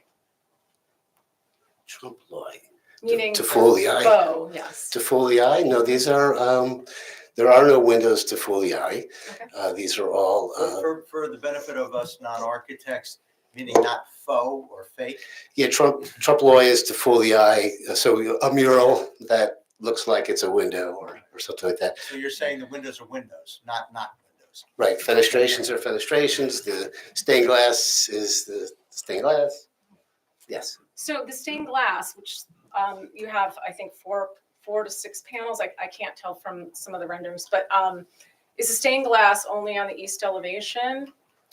The stained glass is for the sanctuary, so that's east, and because the sanctuary sticks out a little bit proud of the rest of the architecture, it's wrapped with some stained glass.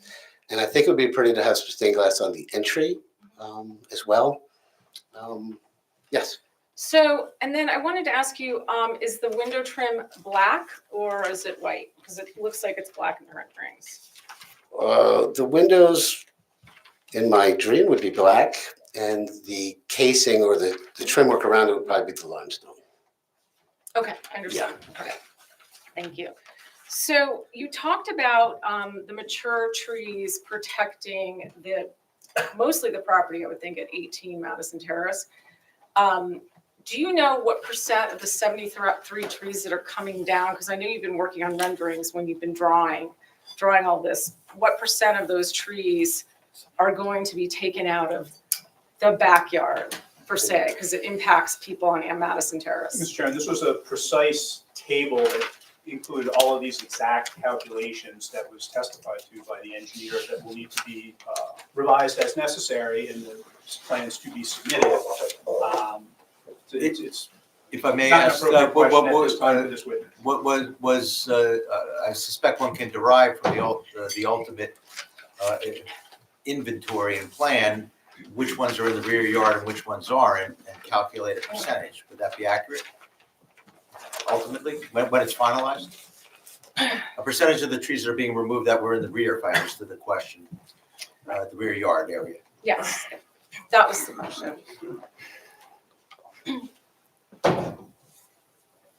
I suspect they're identifying the trees and one can Yes, they're see individually which ones are in the identified. rear and which ones aren't. So, yeah, the exercise could be done of counting the total number of trees in any given yard and the total number of trees that would remain and be removed and do the calculation to calculate that. And the engineer percentage. could answer that, or individuals could do it themselves if they can make the Yes. calculation. Yeah, so or you could just appreciate the visual depiction of that when Mr. Dubonnet Well- provides the render. But this is not the witness, is that the That's testimony? correct. Yes, correct. Okay.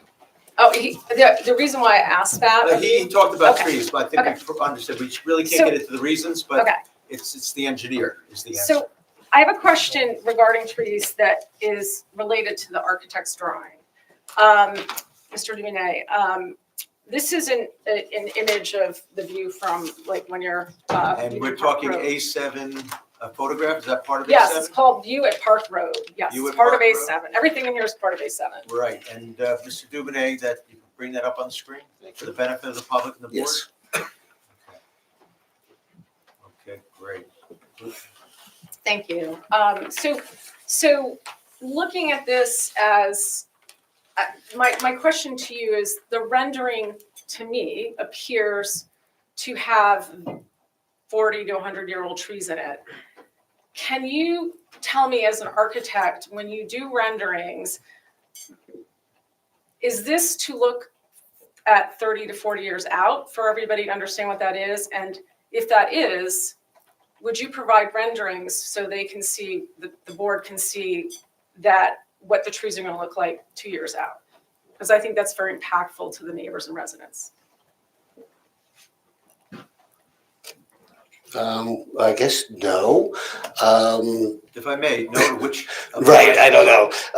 Well, the answer to that is we're going to be replanting with small trees, 3-inch diameter trees, sugar maples and of the light deciduous evergreens. So my intent is to show they're going to grow and they will mature, and I think there'll be a bond that we have to keep so the trees cannot die and they must grow. And so sugar maples, 10 years, they grow about 60, 70 feet tall. So maybe an appropriate thing is somewhere in between to give a sense of the future. But it certainly would be a lot of work to, okay, we'll do it as a 3-inch diameter, and then we'll show them 5 years, 6 years. But truthfully, even with the replanting, the intent is to plant, and I think we testified, we're going to try to make the replacement work as much as we can without compromising the old growth, the new growth. And so it'll be a densely wooded lot. May I ask a clarifying? Oh, Yeah. I'm sorry, Mr. Chairman. No, I was just gonna ask the audience, please, so we can hear. Thank you. If I may ask a clarifying question, because if I understood the question, and frankly, I now have that same question, this particular rendering, are the trees that are depicted trees that presently exist and are not going to be removed? Are they trees that are going to be installed if there's an approval on the construction of the project? Is there a mix? There's a mix. Okay, so the ones that exist in this rendering, I presume have some height to them. Yes. Is that roughly the accurate height as the lot presently exists? And then are we talking about the ones that don't exist that are proposed to be planted would be at a much smaller height because their heights at installation, they're much younger trees? Right. It'll be a mix. The plan is to. Trying to find out Yeah. how accurate this rendering is, or what is this a rendering of the Like I- future, the present? Like I said, once we lock into, and I haven't seen it yet either, but once I lock into the replacement trees, I'll be able to really get more into the accuracy of what stays, what's going to be planted. This was really to show the alignment of the two driveways and to really show someone coming out of Park and you look to the right and the building is there in this image. The building is in this image. And part of my testimony is that you really won't see it. And so to your point, I'd like to get, once I get that information, to show the board more accurately what you'd see, but conceptually is the point of this image at the moment. If I understand correctly, the expectation is that with more detailed information as to what's remaining and where, Yeah. and what's going to be installed and where, you'll be able to provide a rendering that might be more accurate reflection of what the view would be at a certain point in time, and you'll be able to give us that rough point in time. Yeah, I would like to. And I think it was a nice development. But yeah, without that large drainage swell that we had previously that couldn't be planted, now as a result of all these changes, we're going to be able to plant much more and have it prettier. I appreciate Thank you. the board, the clarification as to what it is and what it may not quite yet be. Right. Thanks. Does the height of the building include the cornice work? Maybe you could show them detail the cornice work. I guess I might be using that term incorrectly, but the upward projection of that, is the height taken to the top of the cornice? Yes, for the height, it's to the parapet, top of the parapet. Okay. So at its lower point, on the parking lot, the building will be 21 feet, and at the main entrance, 23 feet. And it's based on that average grade, this imaginary line that moves through the property. So that's why we're at a maximum height of 32. Okay. Thank you. And then in terms of the mikvah, do you have, somebody might have asked this, I think they didn't. Do you have a separate entrance from the exterior to the mikvah for privacy from children? There's no separate entrance to the mikvah, but it's not accessible through the early childhood development portion. So you'd enter, you have a couple choices. We actually have developed this is a entrance here, which is also egress in case of a fire. So someone could enter this and go down the stairs and wind up right in the mikvah.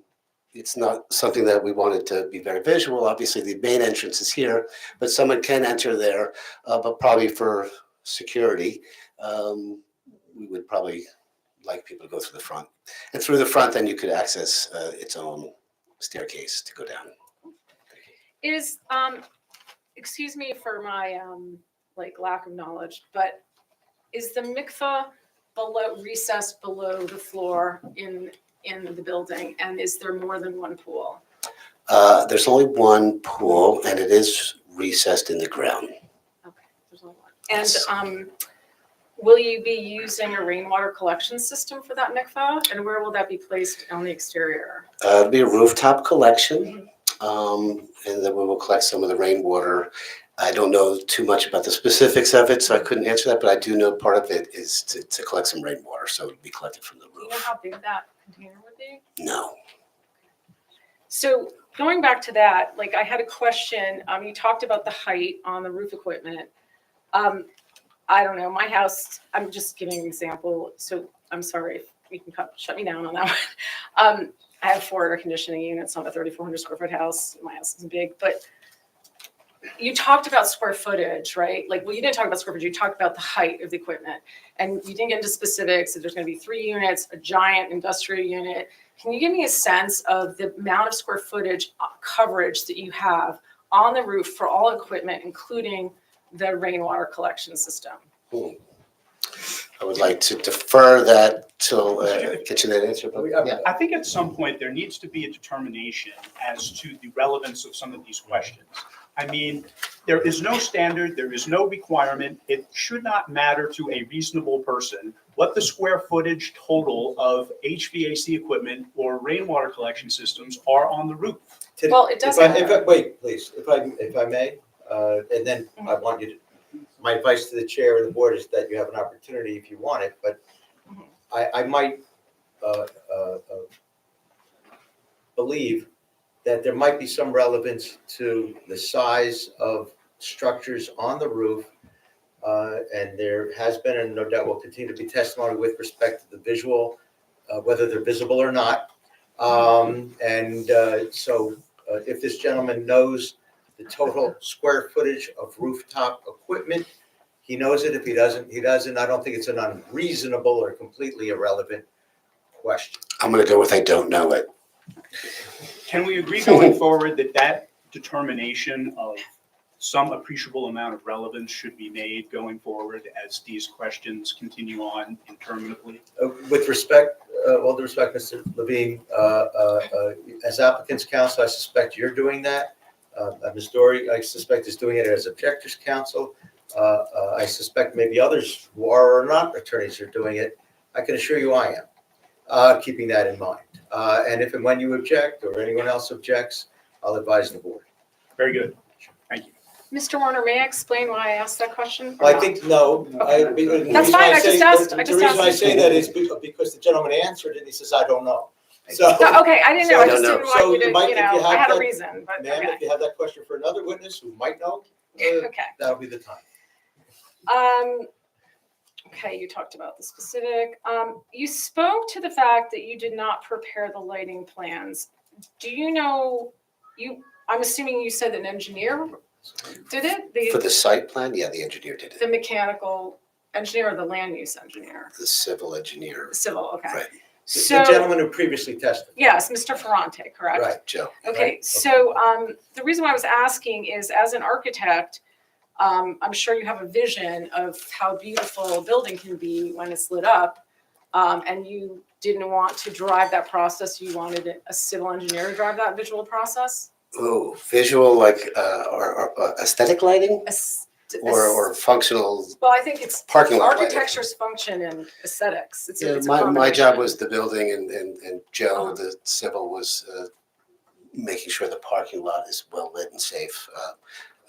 We're not planning on any aesthetic lighting of the building. So you're not doing any landscape lighting, no up lighting, no down lighting. There's no security lighting on the building. Security, that's different, but Where would that be? well, where every other emergency light, exit light needed to be, but architecturally, it wasn't a consideration. Well, I was just asking, as an architect and a custodian of sort of public space, because that's what architects are, in addition to their own clients. I made a misstatement. I'm kidding myself. I'm getting better. I didn't speak. Sorry. You might be right, you might be wrong.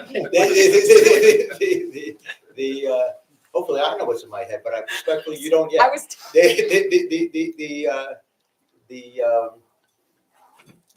You're asking questions as a member of the public, not an architect. If you want to ask him what architects do or don't, maybe he can answer, but if you think you know, the point is ask the question that you wish to ask him.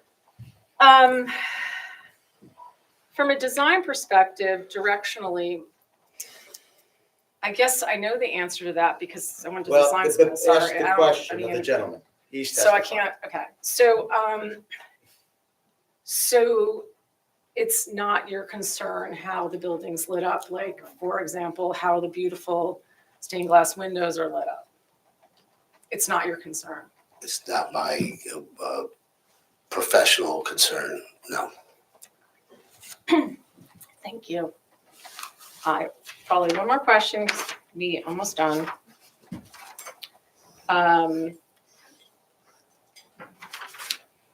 know this is a lot to add, I'm gonna skip that one.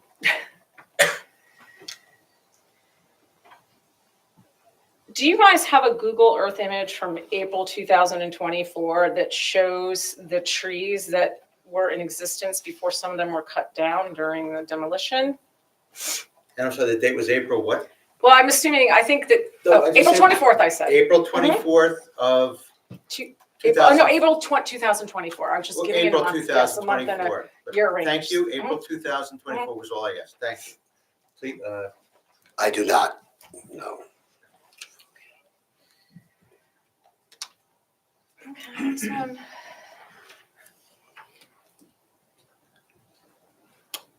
I noticed on some of the drawings, some parts of the building had shrubs placed in front of the building to soften the lines, but some parts didn't. Are these drawings accurate with the shrubs or not? I'm going to testify to the building, not so much the Okay. landscaping. Okay. Yes. So it's not really helpful. Well, I'm sorry, I shouldn't have said that. Thank you so much for your time. Thank you, I appreciate it. Thank you.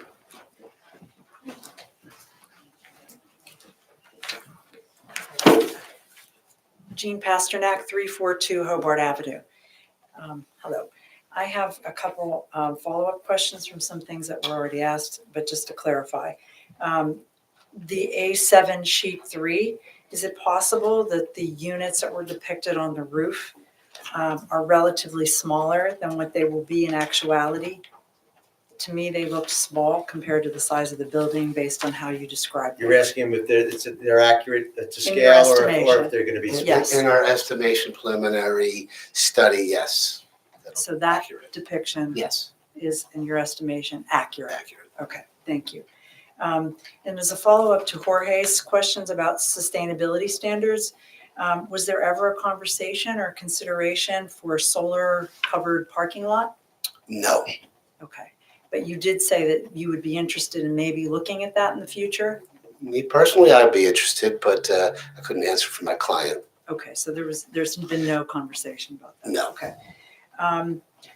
Have you, let's see, when you described how you considered an appropriate style of design for a house of worship, and you talked about the wise man's philosophy that you referred to, Yes. was that philosophy really referring to a house of worship being built in the middle of a well-established, long-established residential neighborhood, or more of a, more open space? Great question. No, absolutely in a residential area. Yes. Okay. Let's see. Have you been asked at all, at any time, by the applicant to consider converting any functions that currently exist in his residential address at 1 Jefferson to this new facility at 165 Old Short Hills Road? I haven't had a conversation with my client about the function of that, no. Okay. Have you ever been asked or discussed with the applicant to consider in any way any residential aspects to this property? Are we talking about 165? Yes. Residential? Yes. No. Okay. What about any adjacent property? No. I'm sorry, I don't understand the question. Are you asking him if he talked to somebody about an adjacent property or about? Two separate questions. Yeah, well, can you please restate the question so I can understand? Okay. Have you ever been asked or discussed with the applicant to consider in any way any residential aspects to 165 Old Short Hills Road? No. Right, that was, okay, that's the same question as before, you answered no. Yeah. Okay. And this is the second one. Okay. Have you ever been asked or discussed in any way any residential aspects of the adjacent property such as 1 Jefferson? No. And Okay, thank no, and I would object to the question because it's not the subject It's of our done. application. Okay, And generally for members of the board, as I suspect members of the board know, the jurisdiction of the board is to hear and decide whether or not the applicant is entitled to the relief to construct what is proposed to be constructed on the subject lot, 165 Old Short Hills Road. And so that is the subject matter of this okay. quasi judicial proceeding. Can you tell us when you were apprised or asked to consider adding a playground to the design? I couldn't tell you for sure exactly when.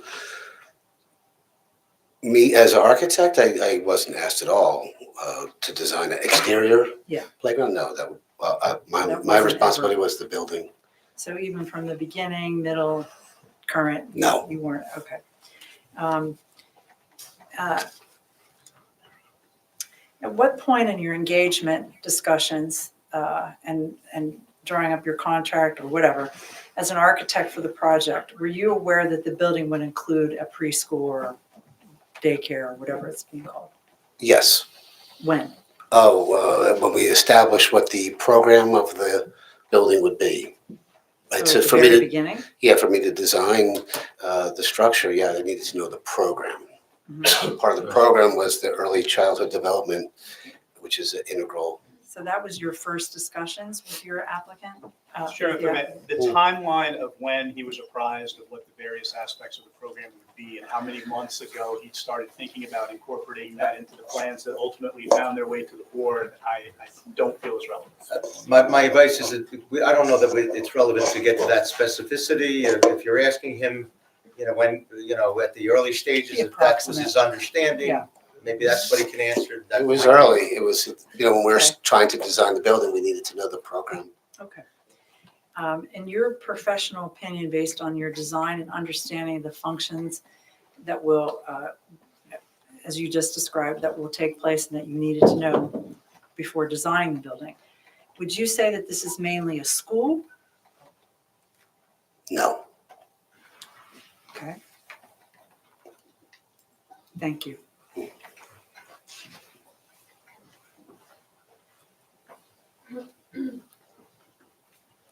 Are there any other questions from the public?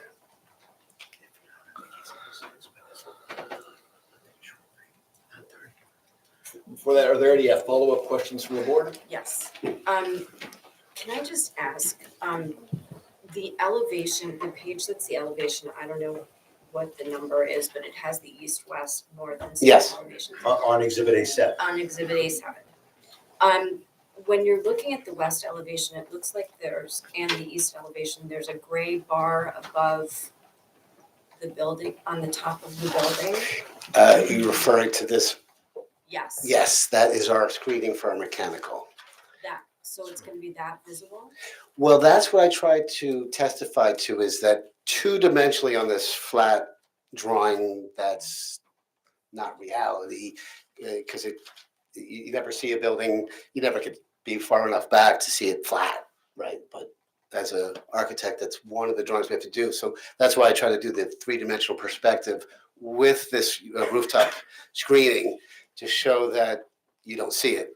So yes, you'll see it two-dimensionally on a very diagrammatic drawing, but the reality is, and I made sure that I studied that, and it was important to me as well, that you don't see it. Can you just? Yes. The 3D. Thank you. So we can see the contrast. Yeah.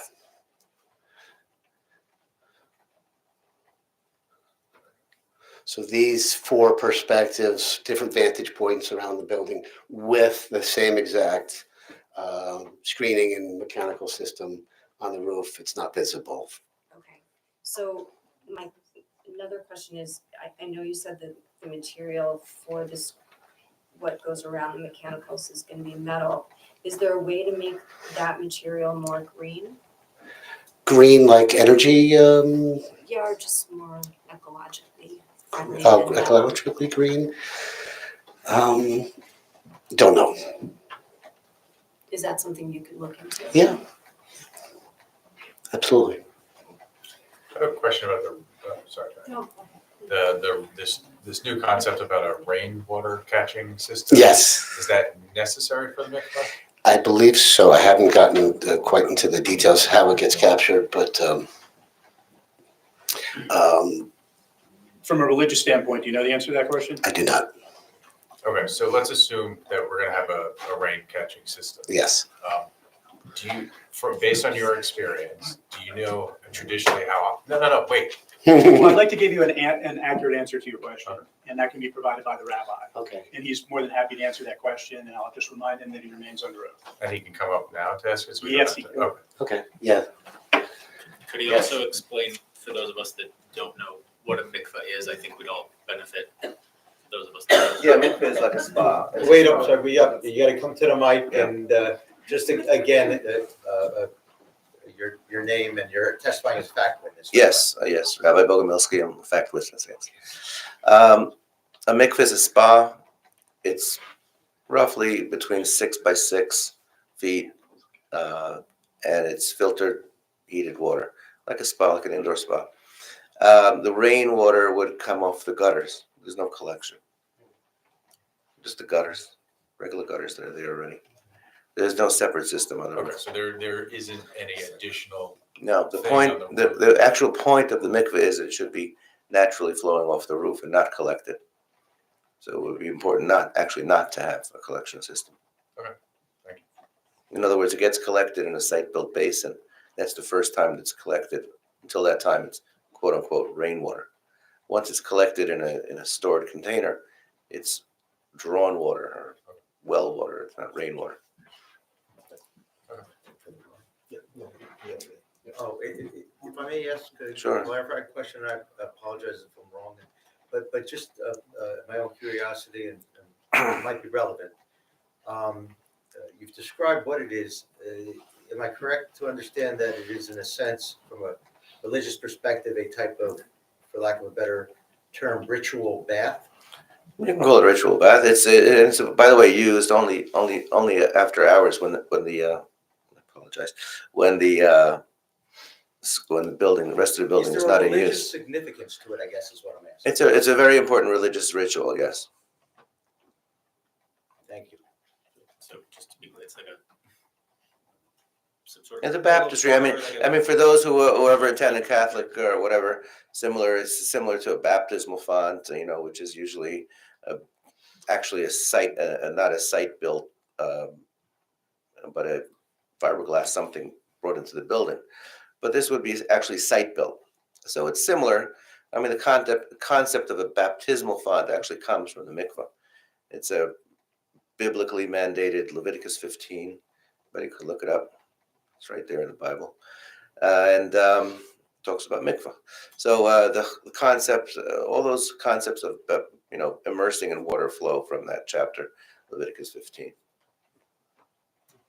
and what is the projected use of the mikvah? Mikvah is used at night after. The amount of women. It's hard to say. I mean, in any case, it would be one person at a time. After nightfall hours. So nightfall obviously varies during the year, but not during school session or almost anything else happening in the building. Yeah, wouldn't that? Oh, no? I was contemplating how many per day. If we had one per day, it would be a lot. That's a lot.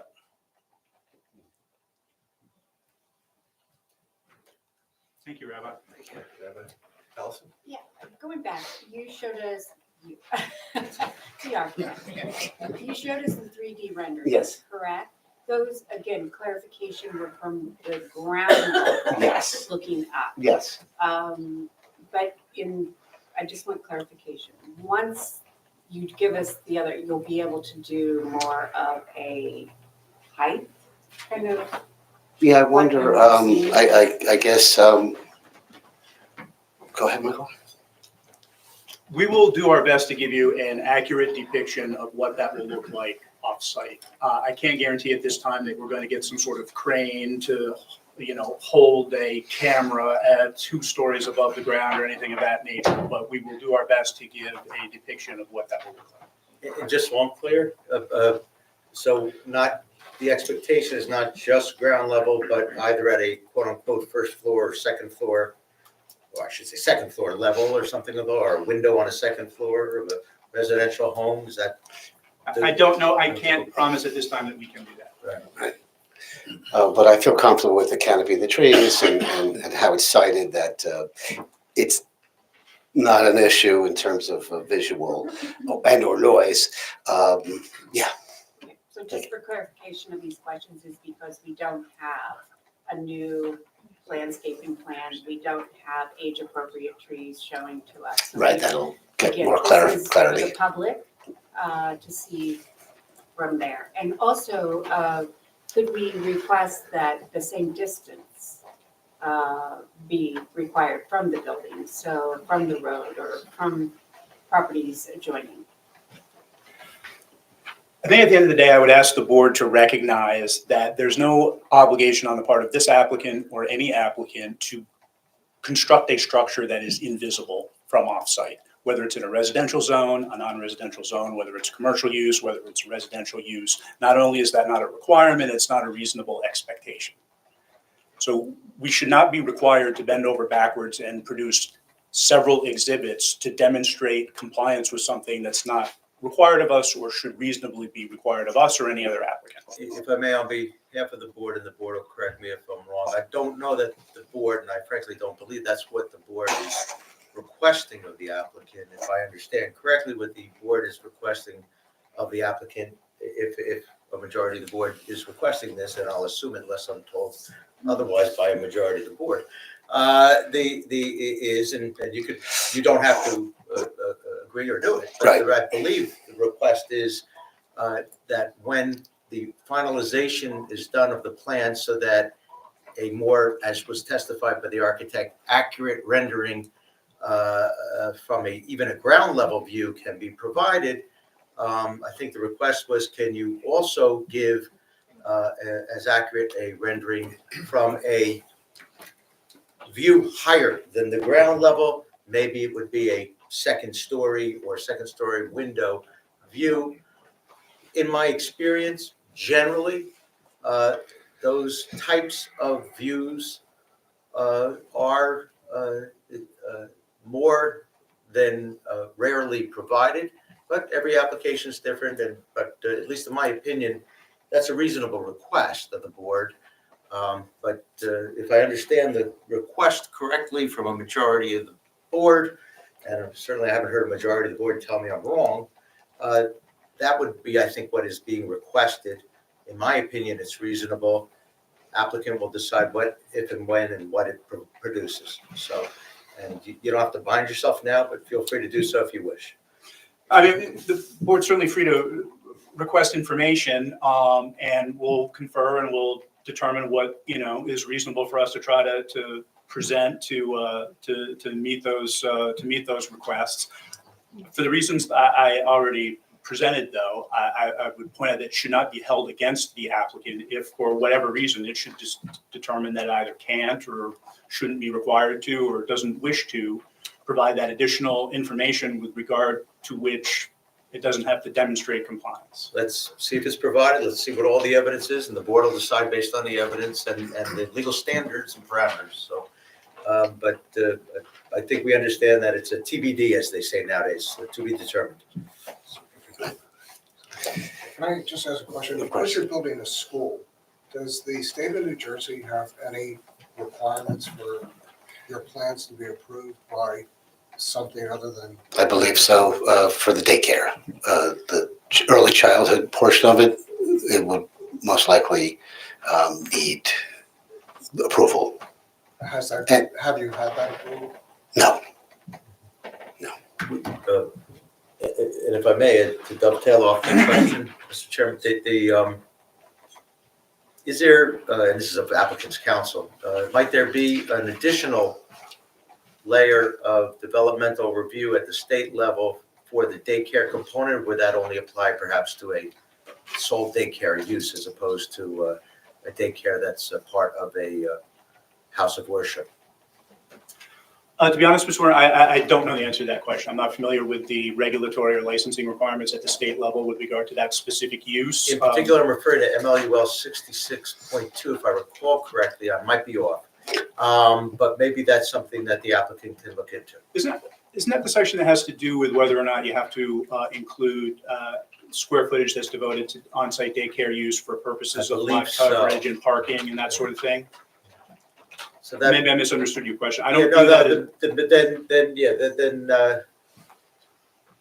I don't want to take up any more of everyone's time, but maybe we can both double check the extent to which, if at all, that's applicable to these proceedings, or if it may be something to do with a subsequent condition of approval. By the way, if there's an approval and there's condition, it's not uncommon that there are other authorities that have to weigh in after, conditions subsequent, as we call them. But, But then I have a question on that. So if that is the case, and the subsequent approval results in changes to something that's already passed here, does it come back to us? If I may, in the event there is an approval and a condition, and as a condition of approval, or regardless, there's another authority that has to weigh in. The approvals that the board gives at the municipal level are subject to those subsequent approvals. It's possible, I guess, that there could be requirements of other authorities that might require a return to the board. Candidly, at least in my experience, those are the exceptions, not the rule. But to paraphrase or speak generally, but it's possible. Yeah, my experience is similar to Mr. Warner's. So I had another question. So we saw a number of renderings, and I think people alluded to the fact that, they were potentially mature trees, or it was unclear, what level of maturity those trees were. And are you guys going to, I know we talked about this, but are you guys going to give us a rendering of what it would look like when the building's completed, when you guys move in from the street, what it will look like, how much of the building we'll see versus how much of the landscape we'll see? Because I think that would be more accurate, compared to the renderings that we were showing. And so if I understand, you're talking about what the view would be, a rendering of the view with the landscaping at the time of installation, as we say. At the time of, certificate of occupancy, when it's done, it's Right, officially done. which is generally roughly the time of installation, Sure, not the mature trees, Yes, but the exactly. installation or rough heights. That was so I understood the request, and everybody understood the request. Right, because certain claims were made about how the canopy will cover the mechanicals, or, you won't really see much of the building from the street. Well, if that's true on day one, okay, that's good to know, but if that's not gonna be true for another 20 years, well, I think we should know that, because that affects the accuracy of that Yeah, statement. I think maybe go ahead. If I may, I'm sorry. So I think what we've already stated, so we attempted to do that already, and you've seen that initial attempt. And I think what Dan had told the board was that he will compare the revised site plans against the renderings that he's prepared, and to the extent that they need revision because things have changed, he would do that. I think my further understanding is if he can also incorporate what the proposed landscaping would look like, would also add that as well. And I think the request is being made, can it be done at installation, among other things, whether it can or it can't, at least certainly somebody should be able to express, this is what we estimate it's gonna look like when, day one, year 1, year 10, I think is part of what's being asked for the board. Yeah. And then in particular, I think there's been a request for roughly at the time of Time installation. of installation, and then if you want to give us what it's gonna look like in X number of years. In other words, You think it's beneficial. don't show a rendering and not tell anybody when it's gonna look like that. That's all.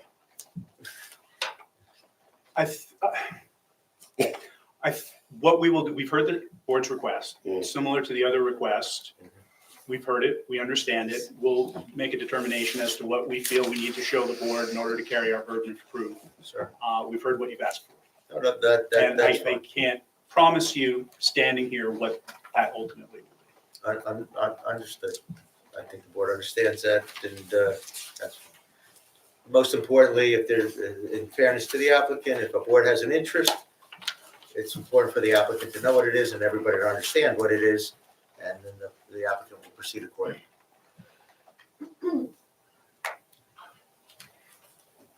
So I have a question. Somebody already asked about materials.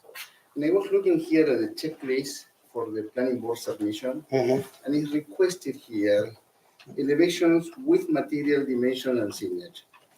And when I look at this rendering, it's hard for me to understand what the materials are and the colors. I know you said about earth colors. Yes. But many applicants, they bring sample of the material. Can we have almost everybody was asking also for that. Yeah. More realistic, how it's going to look the building, because that's where we have to look. How the building is going to look. I mean, I honestly believe that what we have to look at is unfortunately, our responsibility is, does the building need any variances? We don't. Does it meet the height? It does. So there are no design or historic. So to answer the question, it's too early to, let's say, go material shopping and present to you, this is what I'm going to Well, use. there's a lot of applicants, they do that. Yes. And in different municipalities also, not just here. It's not something that we ask. Right, but it's, I guess to get to that specificity is premature. We have a lot to do and to design. And so what's in front of you is obviously a fully conforming application that we worked hard to do. And I guess we want to reserve the right to be able to make our material choices as we want to. Yes. I may disagree with that. But wait, we should be getting into those types of preliminary determinations. But maybe what you're asking for is what's sometimes referred to as a material board, or that indicates color and material, or at least some sort of visual of those colors and materials. And everyone understands the argument with respect to what relief is sought and what relief is not sought. But nevertheless, the request for a material board or example or colors, that might not be an unreasonable request. And again, it's up to the applicant, but if that's being requested, is that something that in the context of this application, some sample board, color board, material board can be provided? Would that be so along the lines of your request? It's requested here. This is the checklist that they have to, for submission. Right, So the request has been identified. Should that have been provided already in order for that checklist? Maybe our planner can address that. If I could, because we did the completeness check. Mr. Dubonnet, did you indicate on the submitted architectural plans, did you identify materials? Yes, I did. And the color materials that were? Not the Pantone color, but the feeling that we're going to seek. But yes, we would limestone base, stucco elevation. We're going to use some limestone trim details and cornices. So I don't think we're prepared to go to the stone yard and say, this is the stone we're going to use, this is the color we're going to use. I think we reserve our design right. And are those indicated on sheet? Yes, they're indicated on the architect. Yes. Yes. If you speak, can you come up? Sure, I'm sorry.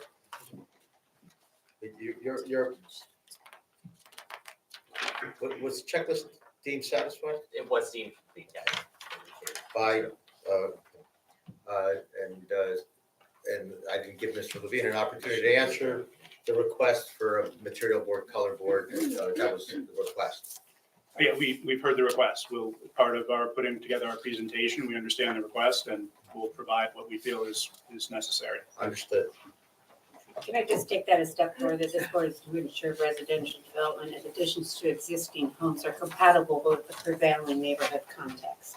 So I do think it's important that we do know materials and, how this is going to look. And just for in this clarification, were you reading from the checklist? Page 48 of the master plan. Oh, page 48 of the master plan, not the checklist. Okay, thank you. And of course, the master plan is not a regulatory document.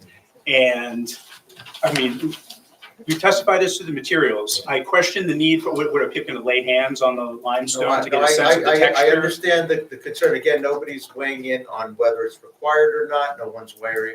It was simply a request that a board member made, and maybe more than one board member.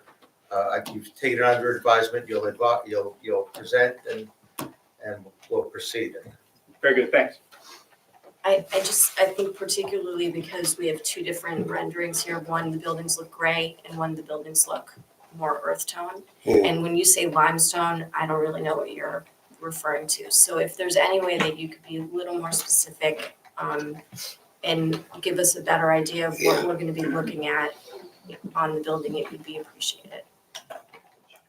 Yeah, we don't need the specific Pantone color. I think we're trying to ascertain is it a gray building?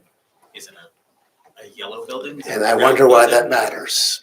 I just, That seems to be the question. I know, but I get it, I understand. I think it matters in the sense that, we've seen a number of exhibits that portray something a certain way, and I don't think we want to be surprised if, that's different. I think it's reasonable to say, okay, is what we're looking at here. If it was the what, jurisdiction for that. What it's gonna look like. Right. I understand. Thank you. Okay, I think we can proceed with any further questions from the board, or if we're moving to the next witness. I have one final question. Ms. Best had spoken about lights from the outside, and I do have a question about lights from the inside. We're going to great lengths, to shield all of the parking lot lights and everything on the outside so it doesn't flood anybody else's view. Are you aware of any of the inside lights, large chandeliers, anything from the inside that would also have the same effect on the neighbors? Right, that's a good question. Obviously, we'll have lighting. At night will be lit. I don't know if there's any rule of, okay, at this time of night it has the lights on, but we will have interior lights. Obviously, the stained glass would have a soft glow like any other home, I can imagine. But nothing on the outside of the building, no accent lighting, no things like that. Yes. Could there be a stipulation that any of the brighter lights or larger lights that are inside be turned off or toned down? Yeah, I mean, obviously, I can't imagine from an energy point of view that we would want to keep the lights on when we didn't have to. I don't know if there's, I guess I don't know how to answer the question, or.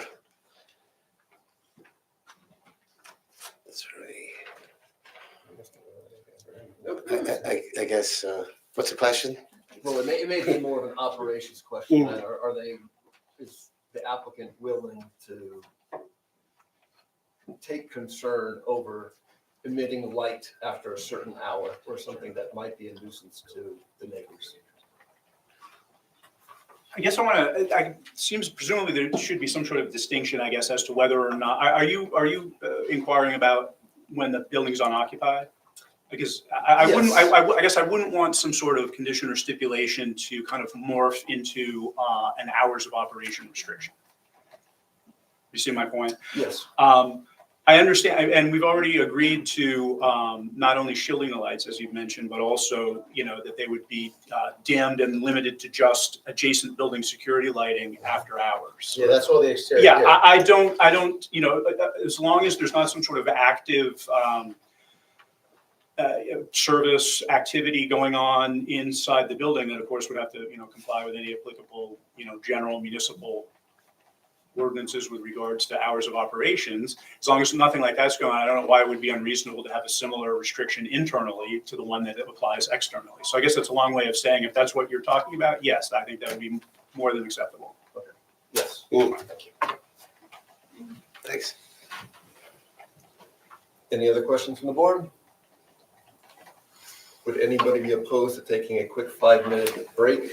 Very much appreciate it. And next witness to be I preparing? think we'd welcome it as well. Thank you. Okay, great. Thank you. And then our next witness is the traffic engineer as previously discussed? Yes, that's right. Thank you.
Just for the record, we don't have to do a roll call, but just let the record reflect all the board members are back, who were here originally, and we're proceeding.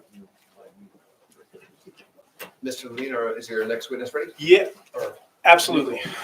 Andrew, if you could come forward, please.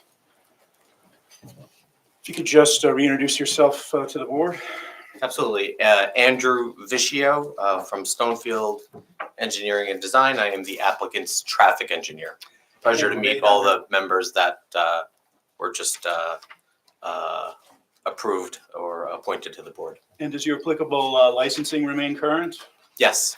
And I'd like to remind you that you remain under oath from the last time. Yes, I understand that. So did you have an opportunity to hear me describe to the board in my introductory remarks kind of some of the ongoing work that you've engaged in with the board's traffic consultant with regard to kind of focusing very specifically on anticipated traffic impacts associated with the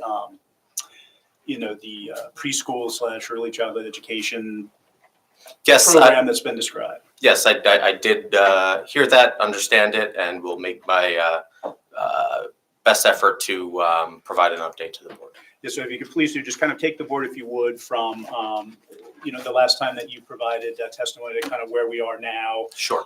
The exchange of information and any conclusions that you've arrived at as a result of that. Okay, great. Thank you very much. So I think that one of the first things that I want to talk about this evening is there has been a good amount of research and dialogue among the applicant's team to formalize the hours of operation of the proposed daycare. I think some of that information hasn't been provided thus far. I'm going to make an effort to explain that to the best of my ability. So the ages served would generally fall into 4 categories: younger than 2 years old, 2 years old, 3 years old, and 4 years old. The programming would generally run for the pre 2 years old from 9:30 a.m. to noon.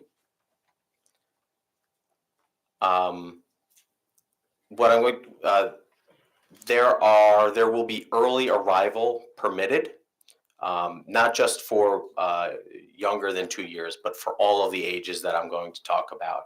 So the early arrival, essentially parents or guardians would be able to drop off their children as early as 7:30 in the morning, up to 9:30 in the morning. So pre 2 years old, as I stated, 9:30 a.m. to noon. The 2-year-old programming is proposed from 9:30 a.m. to noon, with the option for those children to stay and be dismissed at 2:30 rather than noon.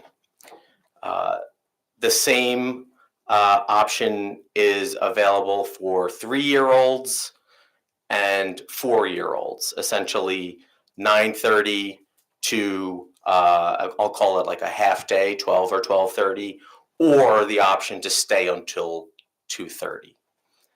There will also be a late pickup option as late as 6 p.m. Those are the hours of operation that are currently proposed. And the last thing that I want to note is that the late pickup would not be offered during the winter months. I wanted to specify that. It's information from the applicant. The second step, or the second, aspect of this is that our office conducted an updated capacity analysis that accounts for the hours of operation and the staggered arrival and dismissal times, as I just stated. And our updated capacity analysis also reflects the accurate size of the daycare center. As indicated by the project architect, approximately 2/3 of the basement, or roughly 5,200 square feet, is allocated to the daycare center. However, our previous analysis assumed that the entire basement floor was dedicated to the daycare center. So what we needed to do was update our trip generation calculations to account for the smaller daycare size and the larger house of worship synagogue size. We conducted those updated capacity analyses. The changes in trip generation were not significant, and the operations and the results of our capacity analysis are generally consistent with my prior testimony. Specifically, the movements at the proposed driveway at the intersection with Old Short Hills Road. Both the movements exiting the proposed driveway and Park Road we're continuing to find that they are operating at level of service E or better during all of the peak hours, which is consistent with my prior testimony a hearing or two ago. Again, the queue lengths, I provided testimony that the queue lengths were calculated as one vehicle on both Park Road and the site driveway. In the proposed condition, that is still the case based on these minor modifications that we've conducted to our capacity analysis. We have not, but we will provide our findings to the township's traffic engineer formally for their review. Going back to the dialogue at the beginning of this hearing and what council just mentioned, seeing that Joe Fishinger is not here, I want to be careful with my summary of our conversations since the last hearing. But in summary, Joe did express some willingness to reevaluate the recommendation to cap the student enrollment lower than the state licensed capacity, pending review of the daycare hours that I just testified to, specifically the flexible arrival and dismissal times, and also pending the updated trip generation calculations, specifically without any sibling trip generation credit. If the board recalls, that was a component of our initial traffic impact study.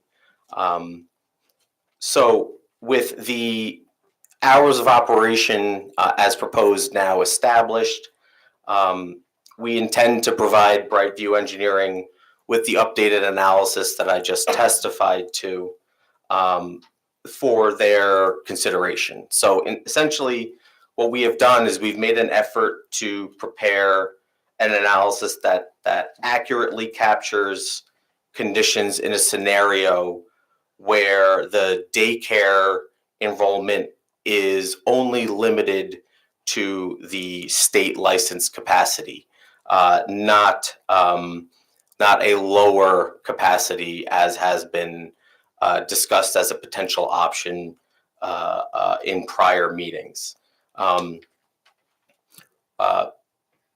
That being said, but we're making an effort to provide the information to Brightview Engineering. They can certainly continue to come to the conclusion that it would be beneficial to cap the capacity of the student enrollment lower than the licensed capacity. But the analysis that we've conducted sought to provide them with what the results would be in a scenario where the daycare center operates at its licensed capacity. What's the license, if I may, for clarification, what's the license, Mr. Chairman? What's the license capacity again? So The way that I don't know the license capacity. I've been told a range. The way that we conducted our analysis is pure, and this is the crux of the dialogue between Joe and myself. The way that we conducted our analysis was purely based on the floor area of the daycare center using Institute of Transportation Engineers trip generation rates without any sibling adjustment. So the ITE provides projections of the amount of traffic that a daycare center may generate based on the size of the building, not necessarily licensed capacity. So in doing so, our analysis doesn't take into account a cap of the license capacity. If I may ask a clarifying question or another one, are you changing the methodology by which you're going to calculate it? If you are you using a cap? If you are, is that cap the previously considered cap, or is it the state licensing cap? And if it's a state licensing cap, what is the state licensing cap? We are not using the cap to project our trip generation. Okay. We are purely using the size of the building that is allocated specifically for the daycare How use. does the state licensing cap come into play in this analysis, if at all? So what we sought to do was to prepare the analysis for the floor area, which using the ITE data set, it's reasonable to assume that those study locations were not capped and were operating at their licensed capacity. So we're using a data set that is sites that are operating at their licensed capacity. So if I understand correctly, the ITE trip generation manual utilizes examples, correct me if I'm wrong, nationally?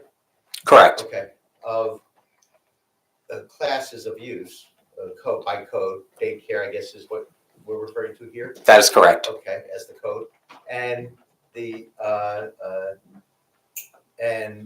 assumption is that those are all acting at capacity, and therefore it doesn't, are you saying then you're not using the state of New Jersey capacity for this particular proposed daycare because you're just comparing them to those others in the ITE trip generation manual, presumably the 11th edition? Correct. Okay. I'll let others ask their questions. Help me understand, 'cause I have Yes. the same question, I think I have the same question that Steve has. If the trip generation takes into national trend based on statutory capacity, do you know how it accounts for state variation, like between New Jersey or New York, if there is a variations on statutory capacity based on, hey, New Jersey says for every 35 square foot, you can have one child, whereas New York says every 40 square feet, you can have a child. Yeah, I don't know that difference. What I can do is when generating trips, I specifically used the floor area based on a dialogue between Joe and myself. It's the standard independent variable, the most commonly used independent variable for calculating trip generation. The ITE trip generation manual also allows you to calculate or project trips based on enrollment. So that might be a more a beneficial comparison to provide the board and its professionals to see what the trip generation calculations would be based on enrollment versus based on floor area. But we chose floor area as it's the most commonly used independent variable, and was suggested by Joe. May I ask a broader clarifying question? Mr. Chairman? If I understand you generally, regardless of what you're using and how you're doing the analysis, you're not done yet, and you haven't provided it to our traffic, the board's independent traffic engineer yet, correct? It has not been formally submitted. Okay. And there's an expectation that it will be, that he will review it, he will address it, and I assume you'll be back for that. Yes, sir. Okay. So then, would it make practical sense to have that done when you're done, he's done, and we all are back together again?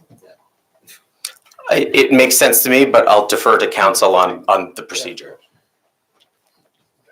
And this should all be wrapped up and be ready to put a bow on it when we next convene. Is that- Okay, so Yeah. this was by way of just letting us know that it's still a work in progress, exactly. for lack of a better term? That's exactly. Okay, and maybe then we should await the finished product.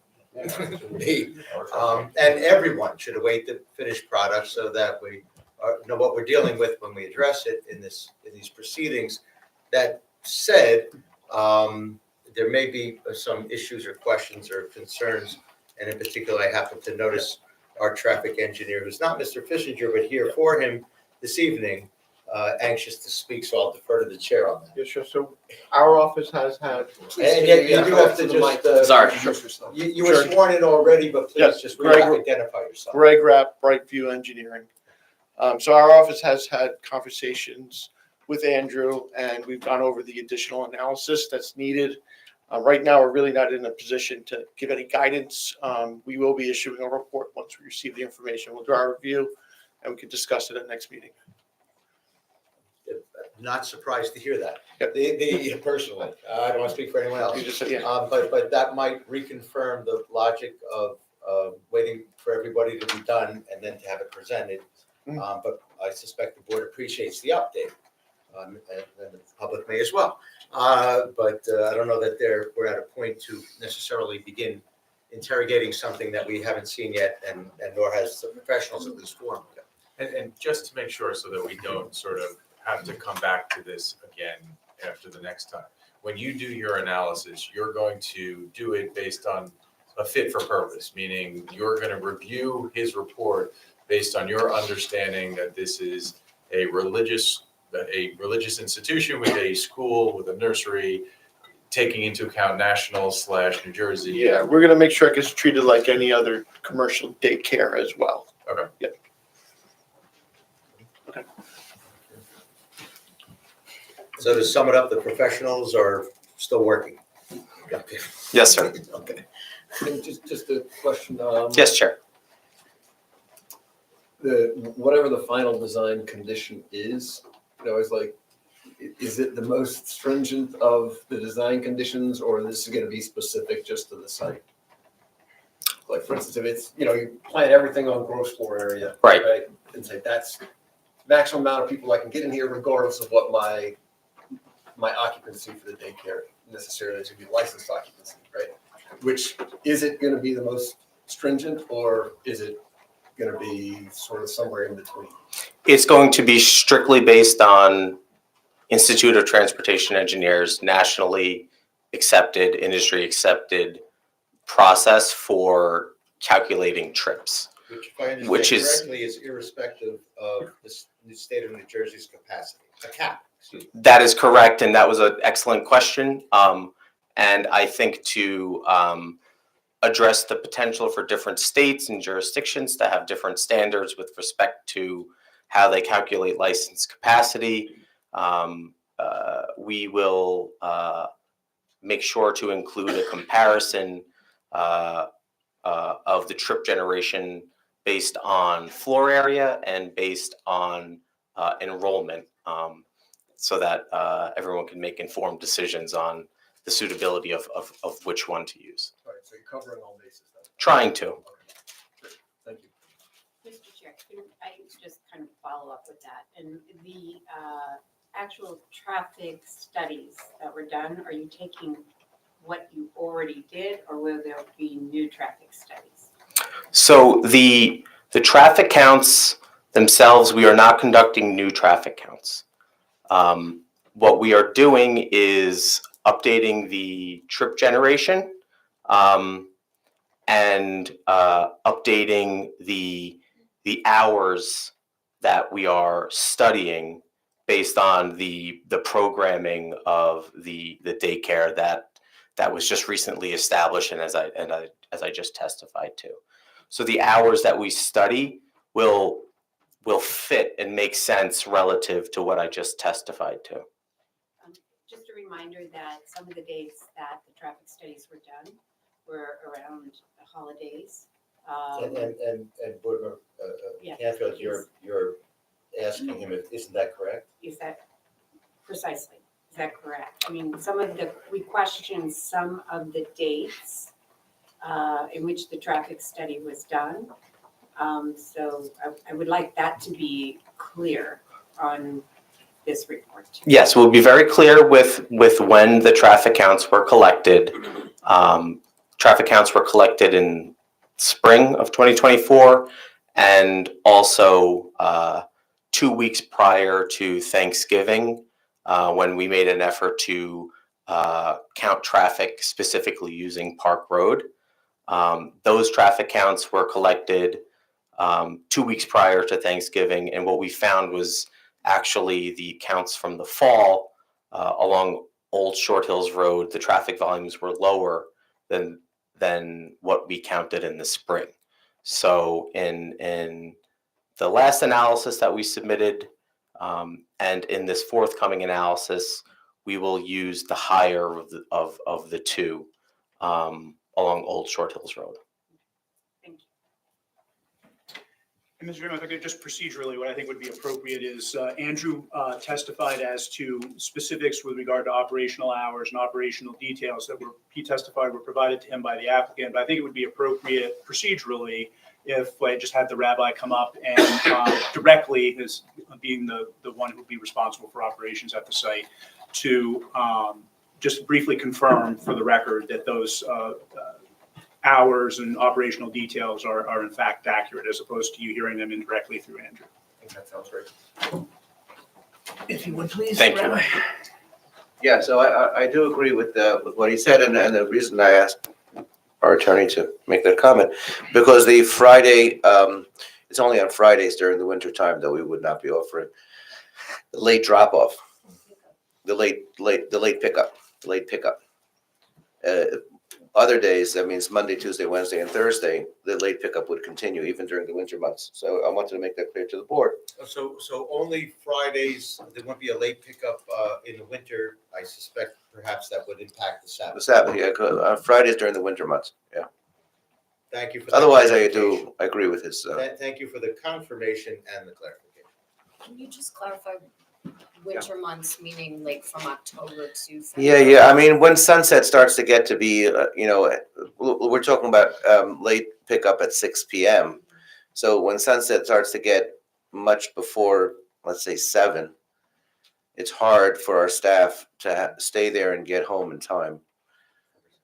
So it would be pretty much most of the winter. If I may, for further clarification, would it, since you won't have the late pickup till 6, would you have the late pickup to some time prior to 6, but after 2:30? I don't think Or so. would you not have the late pickup? No, I don't think we. I think we just would simply. end at 2:30. I think we'd simply not have a late pickup option. At all. Yeah. Yeah. On those Fridays. Yeah, that's generally what's done. That's generally what's done. But in other facilities, I mean, I said this in previous meetings. We've never had a program like this, so we're pretty much copying other people. That seems to be what other people do.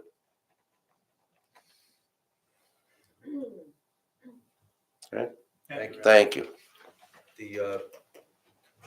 And is that the end of this evening's update from the traffic engineer as confirmed by the rabbi. Yes. Okay, then, I mean, I'll defer to the chair, but given that we're at the stroke of 10:30, and given that I believe we're gonna be engaging in all this discussion when we actually have the final product, vetted through our professionals, I think procedurally it would be practical, including for members of the public, board members, so everyone, that we allow that to occur and then proceed with questioning based on the report and the input from the professionals, particularly the traffic engineer. We don't have to go roundabout the mulberry bush, as they say. I think that makes good sense, yes. Okay, and Ms. Drury, would you agree that we'll address everything in one fell swoop when we actually have it? Yes, I just had one point of clarification. There was a lot of testimony this evening about the hours of operation. They're going to be relied upon by the traffic engineer. I assume those hours of operation will be set forth somehow in writing or in the traffic engineer's report. Will they be in the version of the report we get from the traffic engineer, so they'll be reiterated in writing? Yes, absolutely. I don't know if it will be anywhere else, but it will definitely be in the traffic report. And then similarly, there was testimony earlier that one of the classrooms was changed to an indoor play area. Will that be reflected? Or might have always been one, I don't know, but. There was a change. But made the indoor this evening. play, what's the question about the indoor play area? Will that be corrected on the plans, changing one of the classrooms to an indoor play area? Because he shows us it.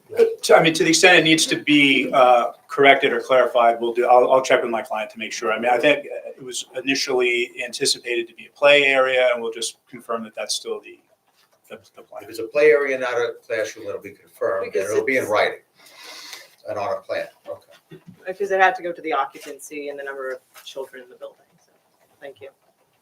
Thank you for those confirmations. I guess if I could, I guess not to nitpick, but we'll certainly clarify that, provide that information, testify to it. I'd rather not have to submit, 16 sets of revised plans that just changed a label on a single room. I mean, I think we can clarify that as part of our record, and then if we're fortunate enough to be approved as part of the standard resolution compliance and submission of revised plans, we would do it at that time. I think it's a reasonable request. My advice to the board, particularly since it happens almost always, that one of the many conditions is final detailed plans reflecting everything for sign off, et cetera. So as long as it's confirmed, again, that it's a play area, not a classroom, and presumably that may have some impact on other things like traffic counts, calculations, I don't know.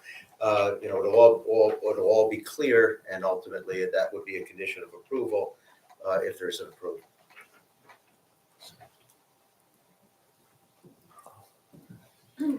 So I think, where are we? And I think where we are is we're going to reconfirm that we're going to continue these proceedings and carry without further notice, if I understood correctly, Mr. Levine, not to January 21, but perhaps 22. I did it again.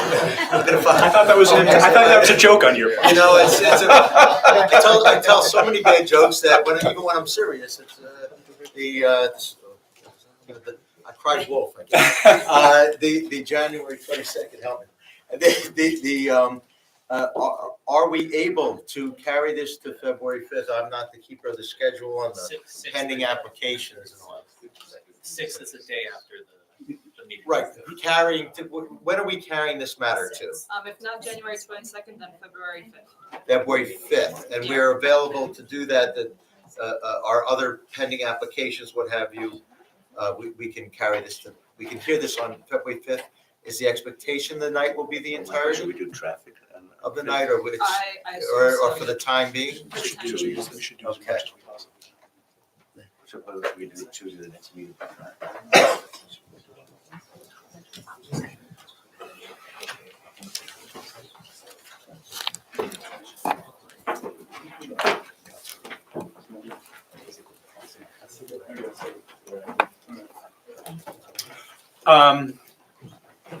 Not to be cloak and dagger, we're just doing scheduling. So we're going to be prepared to be here on February 5th.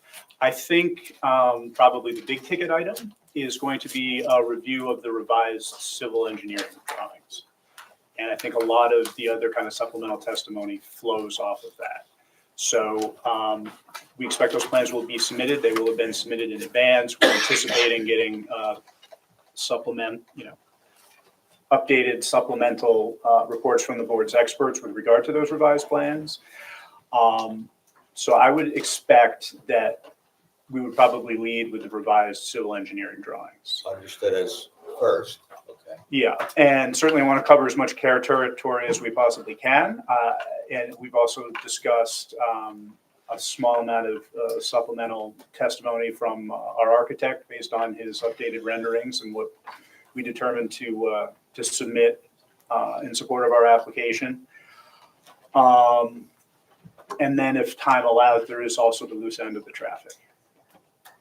So we have these three supplemental, if you will, is the expectation. Yes. And again, February 5th, we're carrying this matter without further notice. We have one more piece of Just information. one more.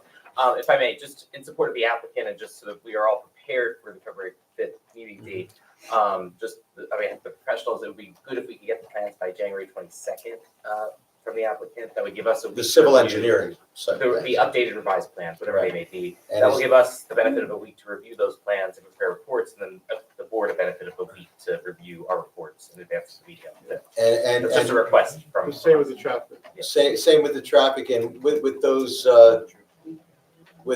requests for a reasonable period of time, are you still good for February 5th? I have to believe so because the engineer told us we could be good by the 29th. So if we could be good by the 29th, we could be good by the 5th. There you go. Okay. And the other witnesses are here. So it's speak now or forever hold your peace. Okay. All right, so, Mr. Chairman, if I may, or if you wish. A couple questions. Natalia, do we have anything on the agenda for the 22nd? As of now, no. Oh, Okay, it was just Corey had mentioned. I'm not gonna ask how about the 21st, go ahead. No, if we don't have anything done, would the board be willing to entertain a meeting on the 29th? So we'd cancel the one or move the one from the 22nd and go to the 29th? We'd have to check our schedules on that. Mr. Chairman, I can tell you the applicant would very much appreciate that, and we did start the night off with that request. If that's at all possible, that would be very welcome. When do we have to schedule that or just? Well, we need to announce this evening when we're carrying the matter to. The problem is right now, we don't have a meeting scheduled for the 29th. We don't know if we will have ever a meeting scheduled for the 29th. So I don't know how I carry it to the 29th if there may not be a meeting on the 29th. Right now, the next meeting is the 21st. 22nd. I'll never remember. The 22nd or the February 5th. I guess the only other way to do that would be to renotice. Or do you wait a week and you got the February 5th? I guess it's in the scheme of things. Just on the professional review, that would just advance our need a week. Earlier, yeah. So perhaps it would be, well, I don't want to, it's not for me to say what's true. Yeah. All right. I think it's rushed. We'll stay with the 5th. I think it's going to be too rushed. We don't know if we get stuff. Plans next week. It would be very beneficial to have the finals. Yeah. Okay. So meeting carried or application carried to the 5th. Well, hang in there because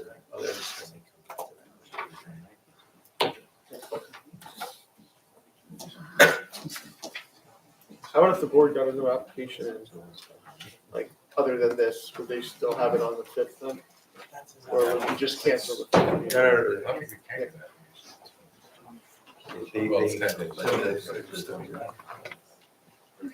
Do we have any applications that were submitted that haven't yet been deemed complete? Is it reasonable to assume that we won't have any other applications before February 5th? There was one application that was submitted in December, but I don't even know if we're scheduled for We have to DRC. do DRC. Yeah, that's, yeah, so there's still no meeting date scheduled for that.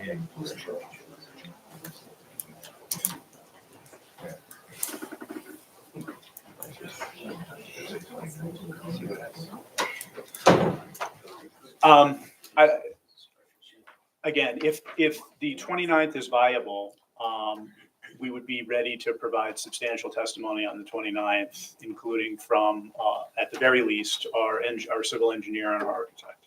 And you'd be renoticing for the 29th, and this board would have to decide right now whether we're gonna get a quorum on the 29th or not. I'm not saying. No. Yeah, I just wanna think make sure we're covering all the And I bases. think that's the way it would have to proceed.